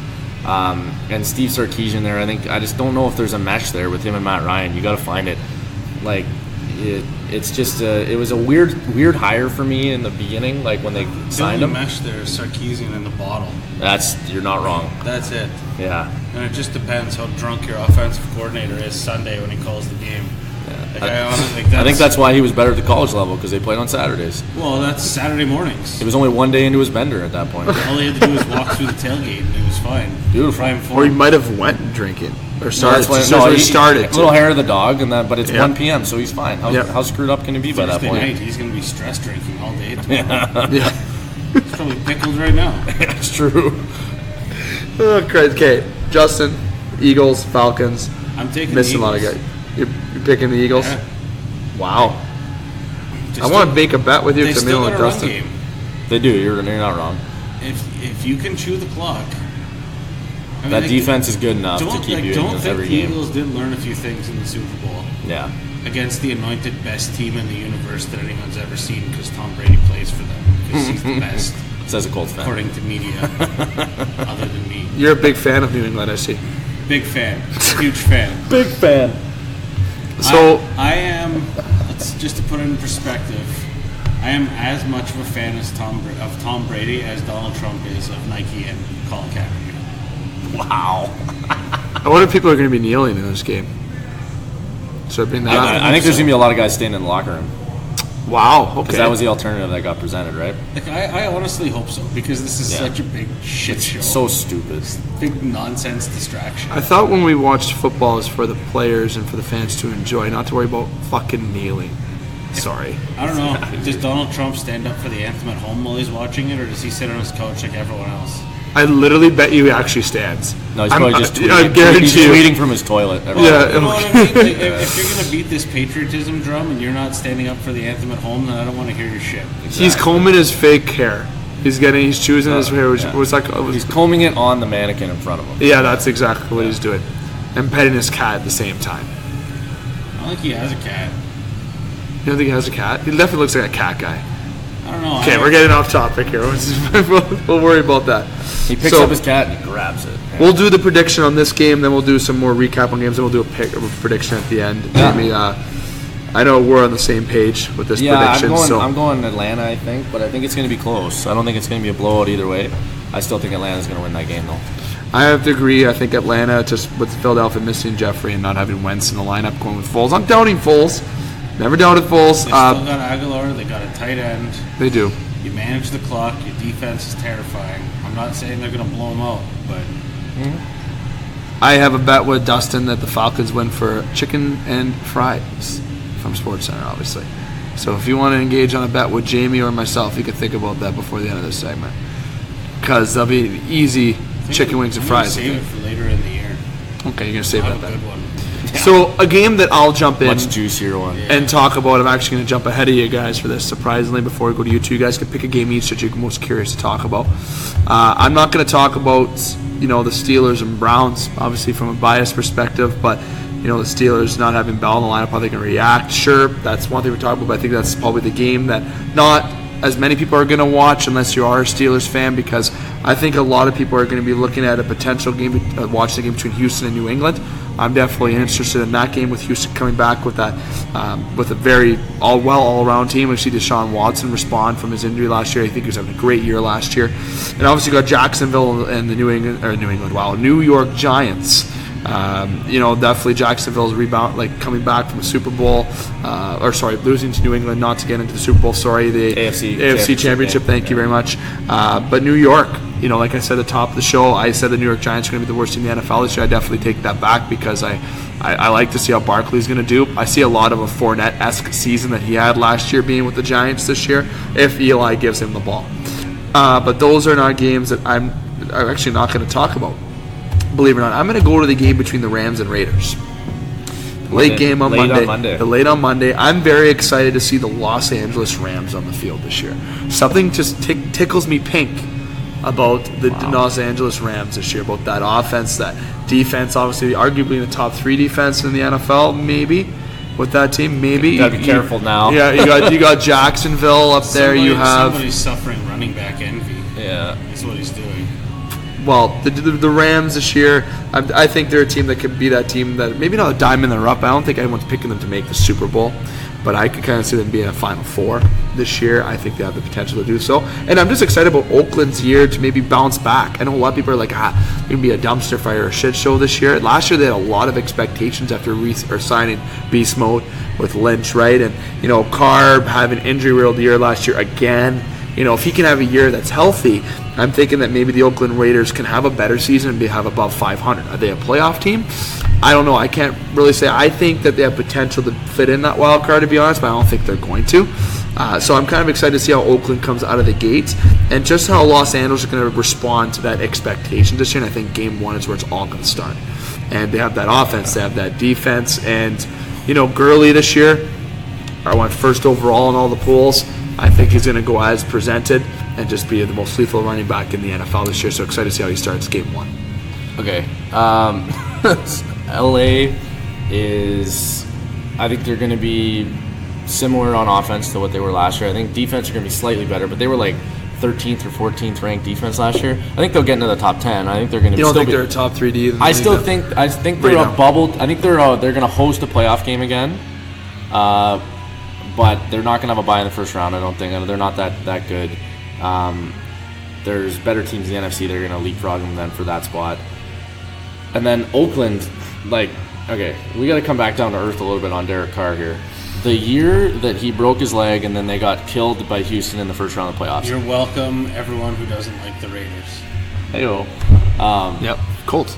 Yeah. That's right. It's the best thing Indy did that year. No, Griff Whalen for sure. Yeah, the Griff Whalen. I was thinking about the coach that they didn't sign this year. Get me started on that. Dude, we just got over this with them. No, okay, so that... I know. Going back to that year, though, all right, yes, Derek Carr was playing pretty well. But again, it's that there's no expectations on him. Nobody's really expecting them to dominate. Amari Cooper was a rookie, and they won 8 of their 11 wins they had with Carr under center on the last play of the game almost. They were kicking a field goal or throwing a touchdown pass with no time left. So it's not like they were dominating teams. They were and we're talking they were playing tight teams, tight games against the Jets and even the Browns and lower teams you know that were. What though? The NFL wins a win. It's true. You're not wrong. I'm pumping the brakes a little bit on Oakland. And I'm a John Gruden guy. I love him. And I think it's KY Banana split. That's not even close. I thought is that on it? Spider 2 Y Banana. That's okay. KY Banana split. That's Dave's Saturday night. Sounds like Dave had a little too much fun in Toronto. Cabana Pool. Wow, I didn't even think of that until after. Okay, keep going. Yeah. So Jesus Christ. Yeah, I'm a John Gruden guy, and I think he's gonna. I think it's still gonna take time. I think Derek Carr's a good quarterback. I think he's a top 10 guy in the league. He's right on that bubble. He's right on that edge. But we're going to pump the brakes a little bit on that one. So I'm picking LA in that game for sure. Yeah, I got to agree. I'm saying LA's winning that game. Obviously, I should have said that on the top. I think it's the Rams. I'm not entirely sold on the Rams. I mean, they live and die by Gurley. The defense can only do so much for you. And in the NFL, the defense, again, is one of those things where if you're hot, you're hot. If you're not, you're not. Mm-hmm. You can have all the names in the world, but Gurley going to hit over. You got to jive. Gurley hit 2 touchdowns and 100 yards. Game. Is that a fair assessment? Depends on how Goff plays, I think. Are we rushing touchdowns or combined? Wow. I'll say combined. Why not? I'll go Still combined. tricky. Because of Goff, I think he'll throw the ball some of his weapons he has up front. Yeah, Well, those are the easy touchdown passes. You throw a screen to Gurley and he jumps over 4 people. Yeah. Well, moving on, fellas. One game before we go to you two guys. Actually, we should definitely talk about, especially with our Michigan listeners. I know it's not a game, a big week. I want to talk about that game, though. It's But interesting, we do, though. okay, definitely, okay. I like that because of Darnold. Getting the start, right? He's the only out of those 5 rookie quarterbacks that were highly touted that got drafted the first round. He's the only guy starting. Yeah, because Mayfield's not. It's and the Jets have Kaiser's getting the start. No, In Tyrod Cleveland? Taylor. Yeah. Taylor's Tyrod. getting the. Tyrod's getting the start. The Jets have a decent offense. Yeah, they got Yeah. weapons. They're decent. Yep. I'm just curious to see this Robbie Anderson guy, how he is. Well, is he going to play? I don't know. Maybe he's not, but he keeps getting drafted real high in fantasy leagues. So. Well, yeah, but he keeps picking up the pipe and not being able to put it down. You're not wrong. That's a good point. I mean, that's a bit of an issue. Josh Gordon. Well, it took him 4 years, and he's finally maybe playing this year. So here's the thing with the Lions. Online, they predict that the Lions are 78% favorite to win, which is almost the highest odds out of any team that week. That's scary. They're the highest. They have higher odds. Tampa Bay and New Orleans. They have New Orleans at 77%. The Bears and the Packers. 77% towards the Packers. Yeah. I think the Packers are going to kill the Bears. Were those stats taken before Khalil signed? Yeah. Actually today. Okay. So they're official that today. Sunday nighter got extremely. So the Lions, way more interesting. They have the Lions as the biggest favorite in Week 1 to win. Here's the why. Biggest favorite. 2 years. This is the 3rd year running. Well, maybe not the 3rd year, but 2 years running. People like the masses were predicting the Jets to win no more than 2 games in the last 2 seasons. So I don't think they're that bad. I don't think, and they never are that bad. And I really like their They're winning coach. 5 to 8 games. I like Todd Bowles. Like he's If you listen to him in the media, he's he's quick. Yeah, he's funny. His players love him clearly. Do the Lions stay above 500 this year? That's tough. I think the Bears got a lot better than the Packers if they keep Rodgers healthy. Exactly. And then Minnesota. I don't think there's any way that the Lions can be above Is there a 500. chance they might not finish? They might finish last in that division this year. Yeah. The Lions drive me insane. They're like the Colts because they're one touchdown either one touchdown away from winning a game or just one touchdown over winning the game.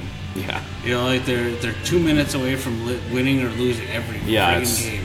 Is it fair to say to the improvements of the Lions they haven't done? They age you as you watch. They haven't made improvements. It seems that Their either. defense doesn't improve ever. No. I mean maybe like hardcore Just Lions fans coaching, bringing in sway me Patricia. the other way. When's the last improvement the Lions made? When they drafted Sue and he had 10 sacks as a rookie? That's probably the last one, the big one I got. The only improvement you must say is maybe you could bring in Patricia this year. Did they re-sign True. If he- Ansah? Yeah, they re-signed him. So he's Yeah. Okay. But name me someone in the Lions secondary. Yeah, exactly. I don't know any of them. I couldn't at all, and I couldn't name you a linebacker either. Yeah. I can tell you who the running backs So are. it's going to be the Stafford show again this year, It has- featuring it has been Patricia. forever. So featuring Patricia, season 10, Yeah. or whatever. Yeah, season so you it got is. a guy who sticks a pencil in his ear now. The wrong way for me, too. I don't know if anybody else has noticed that. So the erasers on the front. And the does he eraser's have- up and it's pointing out. That's Does he have backwards. an all-new Here. offensive coordinator and everything now too? Yeah, Or I is don't know. JVC still there? I think JVC's still there, to be honest. Because Good producer that goes was, to get on that. Because if his offensive coordinator is like Stafford's had probably the most success in his career Yeah. under. His name's Cooter. Yeah, true. You can't help but laugh. No, it's a real chuckler. It's a great one. But yeah, you're not wrong. He's had great success under him. And if he doesn't if he still doesn't have Jim Bob Cooter anymore, then what do you have? Yeah. So they have obviously Patricia's with the coach. Jeff Davidson That's their OC now? is the offensive line coach. Okay. Jeff Davidson. I'm just getting stuff from as we go here with. Tell producer Ghost to hurry Producer up. goes to hear up with that one. So that's the one. Keep going with what you're saying. LeGarrette Blunt's there to just pillage touchdowns from everyone. Yeah, You're going to have a couple LeGarrette Blunt 3-yard, 3-touchdown games this year, I think. absolutely. He's going to rush for 200 yards on the season and have 12 touchdowns. I always want to buy into the Lions, and the more you talk about it, the scarier it is. Yeah. It's like Beetlejuice sometimes. Well, I don't want to downplay them because I really do think there's a lot of offensive talent there. But I don't know. Yeah. If you can. I know that the trying to outscore your opponents isn't a sustainable. Yeah, it's definitely not sustainable. Not for that. Not for a team. Plan, no. I mean, the Lions have been going. They're going into year. How long Stafford been there? Going on 10-ish. Yeah. So you haven't given him a defense. I mean, he had. Yeah, Sue, you haven't. And then you let him go away. Yeah. And even like Johnson, you let him go away. He retired. Okay. I mean, you got Golden Tate. You got Marvin Jones Jr. You got some decent weapons on. That Galladay kid should be good. Yeah, he's good. I like him. And then you got some running backs, but. So I'm getting told that we keep along. Their line's decent too, actually. Obviously, we said Matt Patricia's the head coach. Coordinator, you got the defensive coordinator. You got Paul Pascal. Okay, I can't understand what we're saying. Pasquale only. Sure. Offensive coordinator Jim Bob Cooter. He's back. So that's the big thing. Special teams coordinator Joe Marciano. Yeah. And then there's a whole bunch of other coaches after that we don't have to jump into. Prater off the juice. You're gonna Yep. Director of coaching operations. Fun fact is Gina Newell. I don't know why producer goes through that in there, but Dave, we're good. I don't know why that was thrown in there for me to say, but I don't know if that's just funny for him to say Gina or I'm saying producer Ghost is a him tonight, but so the big thing I'm curious now about in that game is Sam Darnold. How does he play? That's the big thing. Well, Sam Darnold's going to have a decent rookie performance in the first game. I think he's going to have 2 touchdowns, 179 yards. I think I can have a lot more because I think the Lions' defense is brutal. If I'm a betting man, which I totally am not, I'm definitely taking the Jets on Pro Line. I'm going to say it. Screw it. I'm going Lions. Sorry, I'm going to stick on the like side of my Michigan listeners, especially with that one. I will almost give you the Joe Namath promise that the Jets will cover the spread. Oh. Yeah, I think it's close. I think the Jets win, though. Well, boys, we're going to be seeing the doubleheader Monday. I like that. Yeah. Obviously. Jamie, you're going to choose the next game you want to talk about next week. I'm going to throw you on the spot here. Let's go Bears-Packers. Okay. So that's Sunday night now, right? That one? That's Sunday night. Yep. That, like we said, like a couple minutes ago with Khalil Mack there, that got a whole lot interesting. I've been pumping up the Bears all summer. I think Matt Nagy is going to get that offense going. I think they're going to be Kansas City 2.0. Like they can run. Tariq Cohen is going to fill more of like a running back side of it, but he's a little bit of that Tyreek Hill flavor. Howard is going to get most of the carries. He is, but they're going to have I'm saying like 40% of the snaps, they're both on the field. Yeah. And signing Trey Burton from Philly, he's going to have a big year, right? Tight end gets featured in that offense big time. You saw it with Kelsey, and Kelsey's a special player. Yeah. But Burton's he's a big receiving threat, right? He's a super athletic tight end. They got some dudes there, man. I think Trubisky makes a step, and then adding Khalil Mack just makes that defense so much better. Well, and it takes the pressure off the offense. Absolutely. Like that's a big weight off Trubisky's shoulders. Yeah. Because you got a guy to. If you would have even off the field too, right? That's bigger, right? Like who's the number one guy media wants to go talk to after the game now? Khalil, no problem. Yep. If you would have told me that Khalil Mack would have got traded to the Chicago Bears, I did not see that coming at all. No, I did not at all. Unexpected and a good solely move by from teams that have cap room. Sure, we could have probably figured that out. But even still, I would never have pinned the Bears as. Yeah. Now, in hindsight, if you look at it, the Bears are always a team to hold defense in high regard. Absolutely, and they had cap space. And that makes sense. Well, they know what defense can do for you. Yeah. Mm-hmm. But I never. I don't know. That one floored me, man. I saw it scrolling through Instagram, and I was like, what? And he signed a contract, so Khalil wants to be there, which is big. You know what? Someone backs a dump truck load of millions of dollars up to your house, says you want to play for our team. We've had this discussion. What team are you? Sure. We've had this discussion. I said no. I must be stupid to say that. I think the parameters around our discussion when we had it though were stricter. A little bit. But it was not somebody handing you $90 million guaranteed and a $54 million signing bonus or whatever the heck you got. Like, I guess it's. I've always been a guy legacy. I don't know. It's always been my thing. Old fashioned. Like $54 million. If I handed you $30 million after taxes, you're telling me you wouldn't take it. What's the other teams asking me to do though? Let's say you're. We'll talk about this another time. We're getting off. Okay, we can't. He did that. The Packers and Bears. Moved to Chicago, which is the murder capital of the universe. Does Khalil Mack? Ding ding ding. Does the Khalil Mack cause problems for Green Bay? Yes. Cause problems for the other left and right tackles on the other 31 teams in the league. Yes. So does this add a bit more pressure to Rodgers' game? Is it still that's Green more Bay pressure ahead? to David Bakhtiari? Yeah. Like that. They still got the Packers being 77% favorites to win the second highest rating this week. So do you agree with that rating?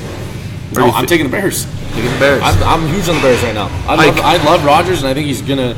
I think they're gonna split the series throughout the season, but I think the Bears are gonna shock them on day one. I like that. I don't know. I'd like to see the Bears win, but I think the Packers got this one.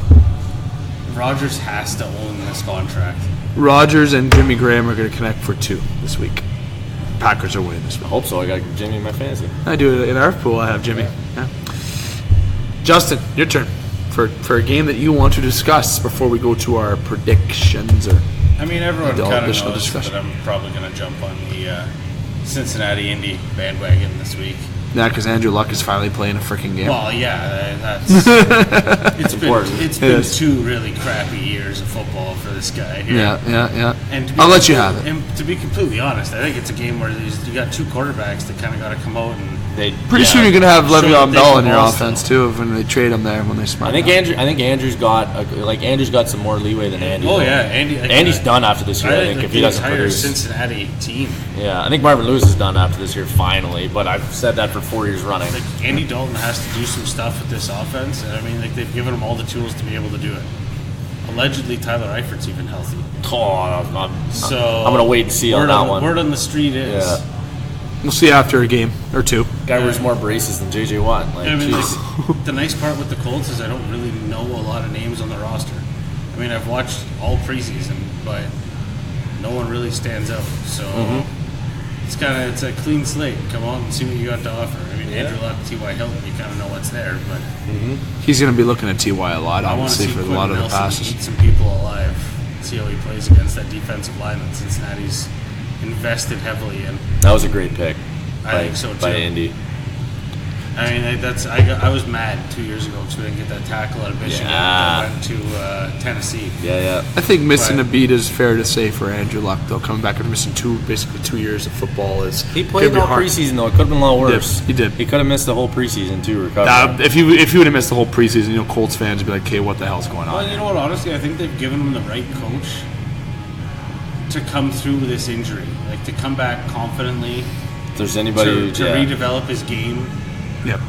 Because it's an adjustment. You miss that much time. You don't. Not that you forget, but you getting back into us. I don't know what the term is. But his head coach was a quarterback in the league too. Yeah, that's huge. Came through the exact same shoulder surgery. Yeah, was a perennial backup. He's played and he had to come in and win games. Like Jim McMahon, perennial backup. No, Jim McMahon was a starter, bro. Yeah, he backed up in New England and Green Bay when they won the Super Bowl in '96. Oh, okay. Are you making up stats? No, that's it. I feel like read that's that. a made up It's just in the article. Okay, well, producer Ghost, keep going with the Colts. All right. I'll get producer Ghost to confirm that. Keep talking about the Colts for a minute.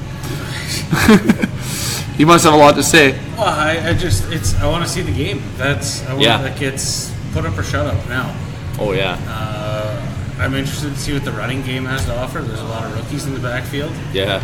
And I'm interested to see what our number 2 receiving spot shapes up to be. Yeah, who is it? I think his name is Ryan Grant. No, Ryan Grant was an old running back. There you go. For the Packers, yeah. Receiver, who was number 2 in Washington last year. And now he's playing for the Colts. Yeah. I can't think of his name. Yeah, I can't read. Producer Ghost sent me the link quick here on Facebook before I forget. I still think you're lying. Reading the link where he read the top 5, okay? I'm not going to read the first paragraph because it makes absolutely no relevance. So the year that he went in, that year McMahon threw 15 touchdowns, as I said, that stat. I'm going to keep skimming here. McMahon threw just 3 touchdowns but 0 interceptions in the Bears' defensive game, demolished the New York Giants, Rams, and England Patriots, and a combined score of 91-10. McMahon actually collected yet another Super Bowl ring in 1996 as the backup to Brett Favre and the Green Bay Packers. Oh, that was on his way out. Still backup. Perennial backup. He was a starter his whole career up until that point. Hasselbeck was there. He might have been the third guy or something, though.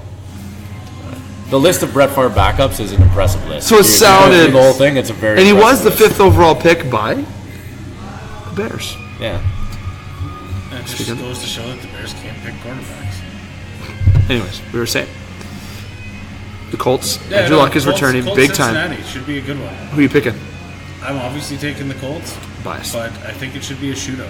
Just given the receivers, the quarterbacks. Believe it or not, I'm agreeing with you. I'm going to say the defense. Colts. Andrew Luck's going to have a good game 1 coming out of the gate. I think that the Colts are going to win game 1 there for Andrew Luck's return. Yeah, I think the Colts win too. Since he's just bad. Well, I'd love to see them lose, especially for Steelers' sake. Since he comes fourth in that division this year. Wow, really? Does Cleveland finish ahead of Cincy? Or does Cleveland finish ahead of Baltimore? Sorry? That's going to be closer. Really? That's okay. That was one of my little questions. Does Cleveland win 5 or more or 5 or less this year? We've kind Depends of on how bad Cincy is. I guess. I think they have a chance of sweeping the season series against Cincy. Oh, no. Sorry. My mind said, what the fuck are you talking about? Okay. Cleveland wins the season series against Cincinnati this year. So that is 2 games. Yeah. See how they're sweeping them.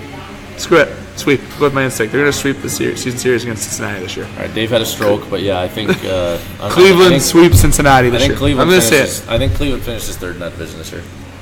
Yeah, I don't know. Well, I did just have a stroke, I think, guys. Sorry.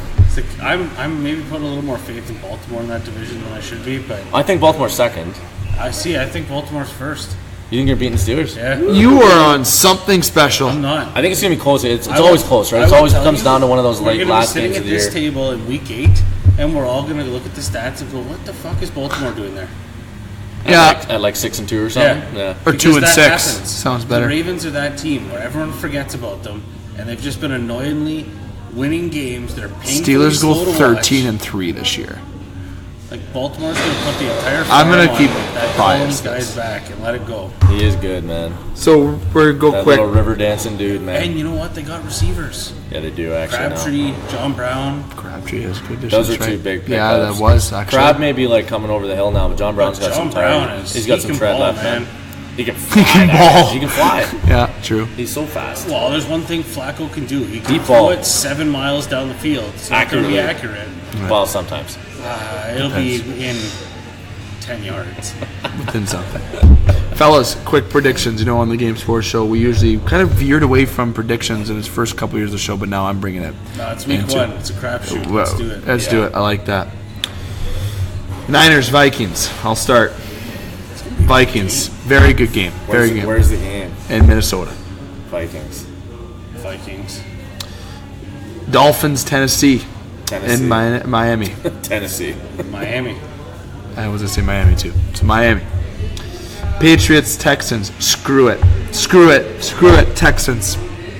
They're in New England, which is even worse. In New England? In New England, at Gillette Stadium. I thought it should matter, but I'm torn here. 0-1 Patriots. 0-1. It's like deciding in the 1940s or late 30s if you were joining the Hitler Youth or not. It's a bad idea. But what, to pick the Texans? I don't know. New England traditionally usually loses a couple early. Hope they don't make the playoffs this year. They've lost 2 out of 3 of their last season openers. Okay, so they're bound to change that though, and make you think of that. Yeah, I'll take New England, but it's gonna be close. I think Deshaun puts on a show still. Oh yeah, he does. I'm taking Houston. Houston. You just yelled at me. No, I thought you were taking the Patriots. Well, I did take the Patriots, but then I was yelling at you for taking the Patriots. I thought you were yelling at me the other way. No, I hate the Patriots so bad. I know you do. So bad. Jags, Giants. I'm going to go and say the Giants first and say right now that I take back what I said. They're going to start the season 1-0. They're beating Jacksonville next week. Or this next week, wow. This week. So you got what, sorry? Giants? Giants against Jacksonville, yeah. I think I'm going to go Jacksonville. It's a tricky one. It's a tough game, man. I'm playing the game out in my head, and it can go so many ways. But I'm taking the Giants because I don't think Jacksonville's over that loss. I think Blake Bortles needs to rip a few more darts and go do construction. Get his head together. Like that. Colts. We already said this one. Apologize. Skip that. Saints and Buccaneers. You know what? I'm going to be an absolute asshole. Not to you. To somebody else who's a Saints fan. I'm just kidding. Not to me, though. I'm just kidding. I'm totally just kidding. The former Bucs fan? I can't even do that without laughing. I can't. So no, the Saints. I can't even, because the Saints are definitely going to win that game, in my opinion. I can't even joke about it and try to chirp good old Dustin and yourself. I'm going to say the Saints. I tried. I couldn't do it. Jamie? Or Justin? Saints. Yeah. Saints. Okay. That's an easy. Sweet. Yeah. Baltimore and Buffalo. In Baltimore. Jamie? It's Baltimore because Nate Peterman is starting a quarterback. I mean, I don't know did we get the Buffalo receiver conversation on air earlier? No, I don't know if we did. Because that's my deciding factor in this. You can talk about it for a second if you want. Kelvin Benjamin and who else? And if anyone can name a receiver outside of Kelvin Benjamin or Clay on Buffalo, by all means do it. Yeah, the running back was pretty solid. Otherwise, I'm taking the Ravens. Yeah. Towards me to say, obviously, in the same division, but as the Steelers, but the Baltimore Ravens. Oh, for sure. Easily. We already talked about the Steelers and the Browns. Or no, we didn't. Sorry, I didn't pick that game. Silly me. Steelers and Browns. Pittsburgh not having Le'Veon Bell in the lineup doesn't seem like it's going to make any issue because Connor had a very good preseason. But it seems like, you got AB at the front there. You got Juju Smith-Schuster.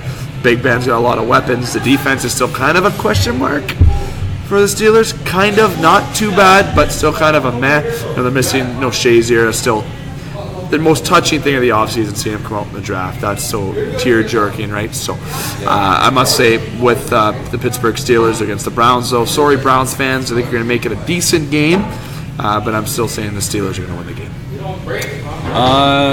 Yeah, I mean, I'm still in the wait and see. I mean, I've been watching Hard Knocks pretty religiously. I heard it's very good in Hard Knocks. I watched only. I'm enjoying it. It's good. It's better than some have been. I mean, it's still no New York Jets from 2010. Did I send you the meme of their offensive line coach? Bob Wiley with the Huts? With the stretching. Oh, the stretching's a great one. That was one of my favorite things I've seen all year. Things all year. Bob Wiley talking about what do we do stretching? These guys in World War I and II, they did jumping jacks, push-ups, and sit-ups, and they won 2 World Wars. It's like they didn't stretch. Oh no, I actually don't stretch for sports a lot. Going with the whole lion waiting to attack a gazelle thing? Is that what you're going with? I try. If you want to call me a lion, I'll definitely take that. I'm not a fucking lion anymore. You get a day over 30. And then Coming from the guy who is a day over 30. Then you decide not to stretch. So, I'm taking the Steelers. You know what? Don't. I'm taking the Browns. You are just. It's going to be close. I don't think it's going to be a blowout. I don't think the Browns are For my sake of fantasy, it better be a freaking blowout, okay? It better be a freaking blowout. Chiefs, Chargers. No, I don't 55% on the Chargers is what it's picked. I don't know if that's fair. You know what? I'm going Kansas City. I'm saying Kansas City's winning this game. Sorry to Philip Rivers and the Chargers. I am going against you here. Say that again. Willip Fivers? Is that what you said? Did I say Willip? Philip. Did I say Willip? You said Philip Wivers. Oh, nice. Nice. I just learned language today. Ladies Philip and Rivers. David McCaig is going to kindergarten starting tomorrow. Yeah. Actually, first day of SK was today. We'll get your speech language therapist. Yeah. I don't know who that would be who would take the time out of the day to do that. Right. Chiefs, Chargers, though. I'm going Chiefs. Who are you taking, Justin? I'm taking the Chiefs. I've got a bit of a crush on Mahomes. Yeah, see, that's my factor here too. As much as I think that I think Keenan Allen's going to have a huge day against the Chiefs secondary. I think the Chargers are a much more well-rounded, for sure. team. But it's that Brett Favre factor that Mahomes has. Andy, just can't I just want to see Andy Reid let his new toy do things. Exactly. And you know what I'm waiting for is because all those Andy Reid, Brett Favre sound bites from the sideline where he's losing his mind going, Brett, no, yes. I'm waiting for all of those except Andy's like 20 years older and way fatter. Like that. Cardinals, Skins. Adrian Peterson getting the start against the Arizona Cardinals. For the Washington Redskins. And for the Arizona Cardinals, you have Rosen, I believe is Bradford. No, Bradford is the starter. Bradford is week 1. So Bradford, he'll play 4 games this year. No. He'll play 10 minutes, and then Rosen will play the rest of the game. Okay, I like that. We should predict when he's going to get out of the game. I'm going to actually go with the Cardinals here, though. David Johnson's return. He's going to rush like a mammoth. I think it's going to be a very good running back game. I think Adrian Pearson's going to have a lot of runs and do well this game. I actually really think he is, but I'm definitely picking Arizona. I'm gonna agree because Sam Bradford traditionally plays very well week 1 and then doesn't play the rest of the year. Plus he has David Johnson, so let's go. I mean, he's got David Johnson and Larry Fitzgerald, so it should be all the tools to succeed. Got some dudes like that. Cowboys, Panthers. Wow, Panthers actually 55% favorites. I'm going Cowboys in this. I'm Panthers. So I'm taking that was Panthers. An easy answer. Wow, that was a quick answer from Jamie. Why who quick? plays wide receiver for the Cowboys anymore? Other than Cole Beasley? Oh, Alan Hearns they got now. Change this conversation from the Bills to the Cowboys. Dak Prescott's a good quarterback. You got Zeke there. Their roster's a little deeper. They got Tavon Austin there too. Oh, I forgot about that. Yeah, everyone forgot about that because he didn't do jack shit in the preseason. In 3 years. And then a couple punt returns. Decided to cut one of the most accurate kickers in the low league. Scoring game. Yeah, that was weird. And keep pot smoking Rico Geathers. This will be a low scoring game. I think this is going to be that 14-10-esque kind I don't think so. I think Carolina's going to come out and just... McCaffrey's going to tear it up. I really do think Zeke has a good game, but I think the Panthers... I think the Panthers are winning, so you take Zeke out of that a little bit. You put it in Dak's hands, and I don't know if he's a coming from behind quarterback right now. No, we don't know that. He doesn't have the tools to do it. Exactly. Just give the ball to Zeke. Wear a crop top jersey, he'll get the job done. I think, yeah. Seahawks, Broncos. Favorites are actually the Broncos, 58% in this game. Denver, the Mile High. There's a home field advantage game. Yeah, I'm actually couldn't agree more. I think Seattle's too much drama going here. At the end of the day, with Thomas, I'm really going to stick with. I just have a feeling for the Broncos. Yeah, Jamie. Von Miller is the difference in this game because Seattle's O-line has been absolutely terrible the last year and a half plus, and Russell can only run for his life so much. Plus, is Seattle actually going to have a run game this year? Is Doug Baldwin playing? Is Tyler Lockett going to do anything? Getting paid way too much money to play wide receiver for them? I think it's Denver.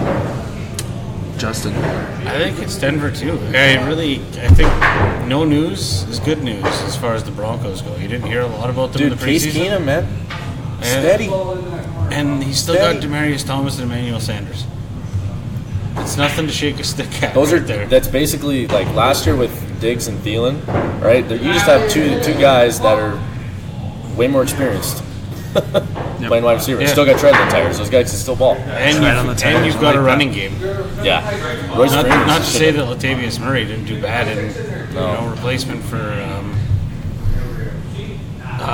what's his name? Out of Forest State, running back. Got hurt. Producer goes help. In Minnesota last year. Yeah. Dalvin Cook. Dalvin Cook. Yes. Got injured last year. Yeah. I traded him last year, man. Yeah, we know. Yeah, and that was a bad trade, Jenny. Just kidding. Why do you keep telling me that? I'm the one who told you to make that trade. Sorry. Somebody told me to. When someone said it was a dumb trade. I'm pretty sure I told you it was dumb. Yeah. Then he got hurt. And I was like, oh. Yeah. I told. I think. I can tell when people are gonna get hurt. I think Andrew Luck. Just kidding. Yeah. I'm totally just kidding. I was gonna say. Not funny. It's actually not even funny. It's almost like Josh McDaniels. Not that funny. It's all right. So we agreed here? We're all going Denver. Denver. Yeah. Yes. So it leads me to this point. Scott brought this up before we conclude tonight's show. Is that the last game we've called? This is the last game. We're actually going to calculate this year. We're going to put our records on the line. I like this. The winner, everyone has to buy that person a night of beers. Doesn't matter. You got to split it. It's a night of beer on the last night of our show for the NFL part of the show. Anyways, Friday nights. Can we make that a non-work? we will change that schedule. That night is the night where you got to buy. Everyone who's here for that show has got to buy the person as many beers as limit of 12. A limit of 12 beers, and make sure we have a taxi available as well, or designated driver. So the Friday before wildcard weekend. Yes, we'll just put our season on the line. Then we'll do something for playoffs. Perfect. We're actually going to do just do a bracket pool. We'll just call it. Everybody does theirs. Little bracket pool, and we're actually going to do a bracket pool for the listeners as well this year. We're also going to have a hockey pool that we're going to announce on tomorrow night's show, so you can win some prizes on the Game Sports Show. So make sure you definitely don't miss out on that. So, fellas, the last thing we're going to do before we go to our show, I'd like to ask him a question to conclude everything. Scott asked us last week, So I'm not going to answer. I've already answered these questions. All right? So I don't need to. I'm exempt. Yours truly is exempt. I got what teams I chose. They're going to be written down as well. And it's going to be a courtesy prize potentially of one of our sponsors given to us that I'm not going to name on radio. Name the winner of each division. If you need a second to think about it, you can take a second because I'm just going to say. I was going to say, let's just go division by division. You name the 4 teams and then we'll call it. I like that. And just no explanation, just name the teams. Because we're a little bit thin on time. Fair enough. NFC West, you got the Cardinals, Rams, Niners, Seahawks. Jamie. Rams. Justin. Rams. NFC South, Falcons, Panthers, Saints, Buccaneers. I don't even want to ask Jamie. Jamie. Saints. Justin. Saints. NFC North, Bears, Lions, Packers, Vikings. Jamie. Packers. Wow. Yeah. Wow.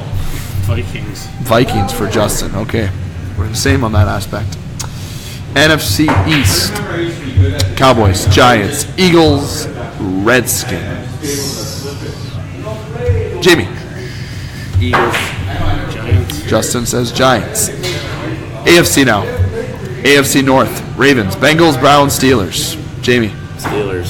Justin. Ay. AFC East, Jamie. Bills, Dolphins, Patriots, Jets. Pats. Justin, say it. Say it. Dolphins. All right. Throwing it back to 2009. I like that. AFC West, Broncos, Chiefs, Chargers, Raiders. Jamie. Broncos. Justin. Really? Chiefs. Wow. Believe it or not, I went Oakland. Wow, we're all different there. Yeah, that's a good one. I like I that. spoiled that one a little bit. I was debating between Broncos and Oakland when I Watch chose the it. That was Chargers tough. I found it Yeah, tough. 100%. AFC South. Texans, Colts, Jags, Titans. Jamie. Houston. Jamie says Houston. See, it pains me, but I think Houston too. You never think, okay, Jackson. at least you're honest. I like that. I'd like to say the Colts, but they just don't have it. No, Houston's going to come back and I couldn't agree more. I think you got to watch out for Tennessee this year, though. no. Tennessee's going to do the same thing they've done the last 2 years. 500 record. No, like 9-7. Unless Tennessee finds Steve McNair somewhere, they're not relevant. Or Mariota makes a massive step. So that all insane, Into fellas. Steve McNair. Your early Super Bowl favorite. Gains 50 pounds. Your early Super Bowl favorite. Early Jamie. Super Bowl favorite. I don't like this at all. I love it right now. Tell me you didn't pick the Steelers. No comment.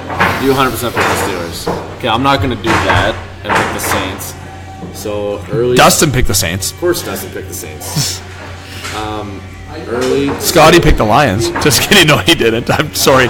I'm totally just kidding. He didn't. Early Super Bowl favorites. Let's go.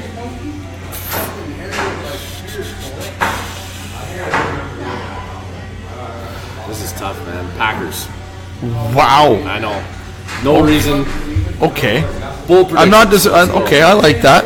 Justin? If everything goes as planned as it's going in my head right now, I want to see Houston make it. That was where I was. Just because I want to see Bill O'Brien and Bill Belichick not shake each other's hands. Wow. That's it. Bold predictions. Listeners, want to know what your predictions are? Don't be hesitant to comment below or send an email to the gamesportshow@gmail.com. Message one of us or make sure to just comment on the website on thegamesportshow.com as well. Fellas, good show tonight. Yeah. It was a 2-hour edition. Should have said from the top, we're probably going to go a little longer tonight. But for here on out, we are on Mondays and Thursdays. Okay, on Thursdays, they will be hitting an hour and a half will be the show limit that we'll be having. To an hour and a half to 2 hours, but on Wednesdays it will also be an hour and a half as well at a max limit, so it'll be an hour to an hour and a half. Depending on the week, if we have a special edition, we'll announce it'll be a 2-hour edition a week prior. The time constraints, we got to make sure that we hit those up but we do have lots to talk about. I know I was told to say that by producer Ghost to state what the listeners can expect going forward for time limits. For increased shows and special editions, you will be told at the beginning of the show. And fellas, this was a 2-hour edition plus of the show, obviously being the opener in our 4th season at Sportscenter Bar and Grill. 4 years here. Frank Ligori and the staff here at Sportscenter have been absolutely amazing. And Sportscenter Bar and Grill being the original home to the Game Sport Show. The Game Sport Show. Like that. I like how Jamie had to chime in on that. I like that. You know what we used to call this segment? Fun fact, Jamie, do you remember what we used to call it? You told me. I always forget. It was Coffee the Coach. It was. But do you remember what we used to call this segment here? The Mr. Electric Avenue segment. I do remember that because of the song. The Mr. Electric Avenue segment. It's still our song on the intro. I had to censor my commentary on that. It was our. It is still our entry song. It's actually not supposed to be, but excellent song. Yeah. No. So that was actually what it was, and then we turned to the Game Sports Show. That would be in 2016 is when it turned to the 2016, because for the full year we were Coffee with the Coach and Mr. Electric Avenue segment. Year and a half, sorry. Yeah, it was long. A long time. So fun facts here on the show to start up and close out. Jamie, we're going to be back here next week. Yes, sir. Wednesday. We plan to be here at 9 o'clock on Wednesday next week to our usual time.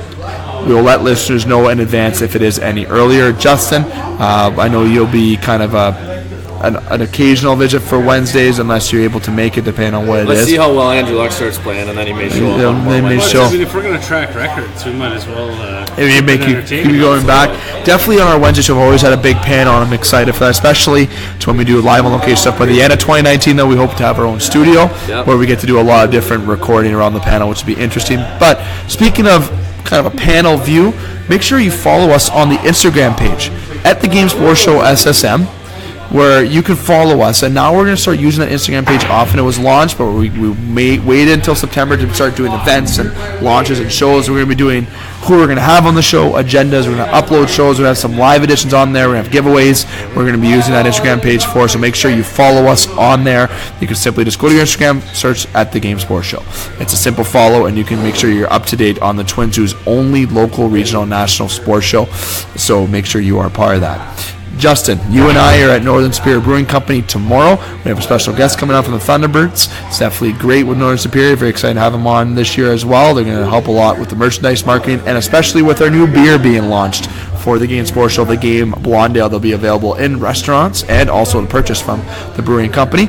And like I said at the top of the show, Monday at the Wicked Sister, we're back on September the 10th. And as I just said a few moments ago, Jamie and I, Justin, and hopefully Matt, Primo, and Dustin will be here next week for a big roundtable in the pocket edition here at Sportscenter Bar and Grill. And hopefully then as well, I should say Nathan Inch, we're planning on coming on by as well for his now famous Intercontinental Inch segment. Give him a couple beers, give him a couple, I don't know, some Tylenols, give him a couple championship belts, and that ego just what kind of cocktail you're constructing the cocktail there, that he definitely goes off on that. So it's definitely been a part that we're talking about lots, and we'll talk some NBA as well next week to make up for not talking about it this week.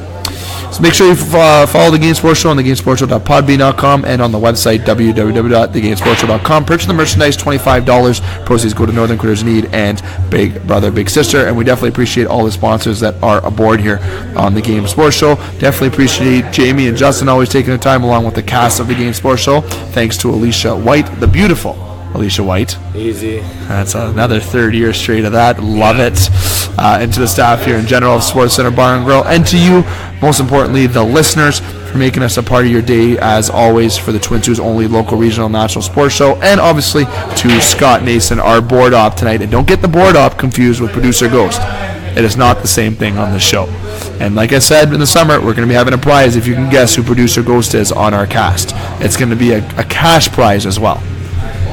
A cash prize. Very exciting stuff. Fellas, fun stuff. Great show. I want to say thank you for coming by, Jamie. Happy to be here. Let's get it going all season, man. Justin, you ready for another busy season and probably the biggest season of the Game Sports Show? As always, Dave, whether I'm left front, left right, or if you fall asleep on the fucking couch. Back center, outside, on the porch, whatever it is.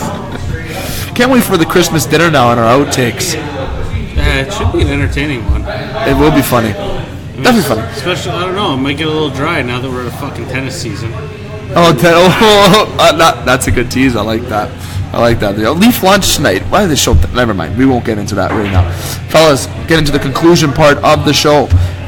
And until tomorrow night, listeners, keep your stick on the ice, swing your bat, catch your touchdown, drain your threes, and shoot your shots. Booyah.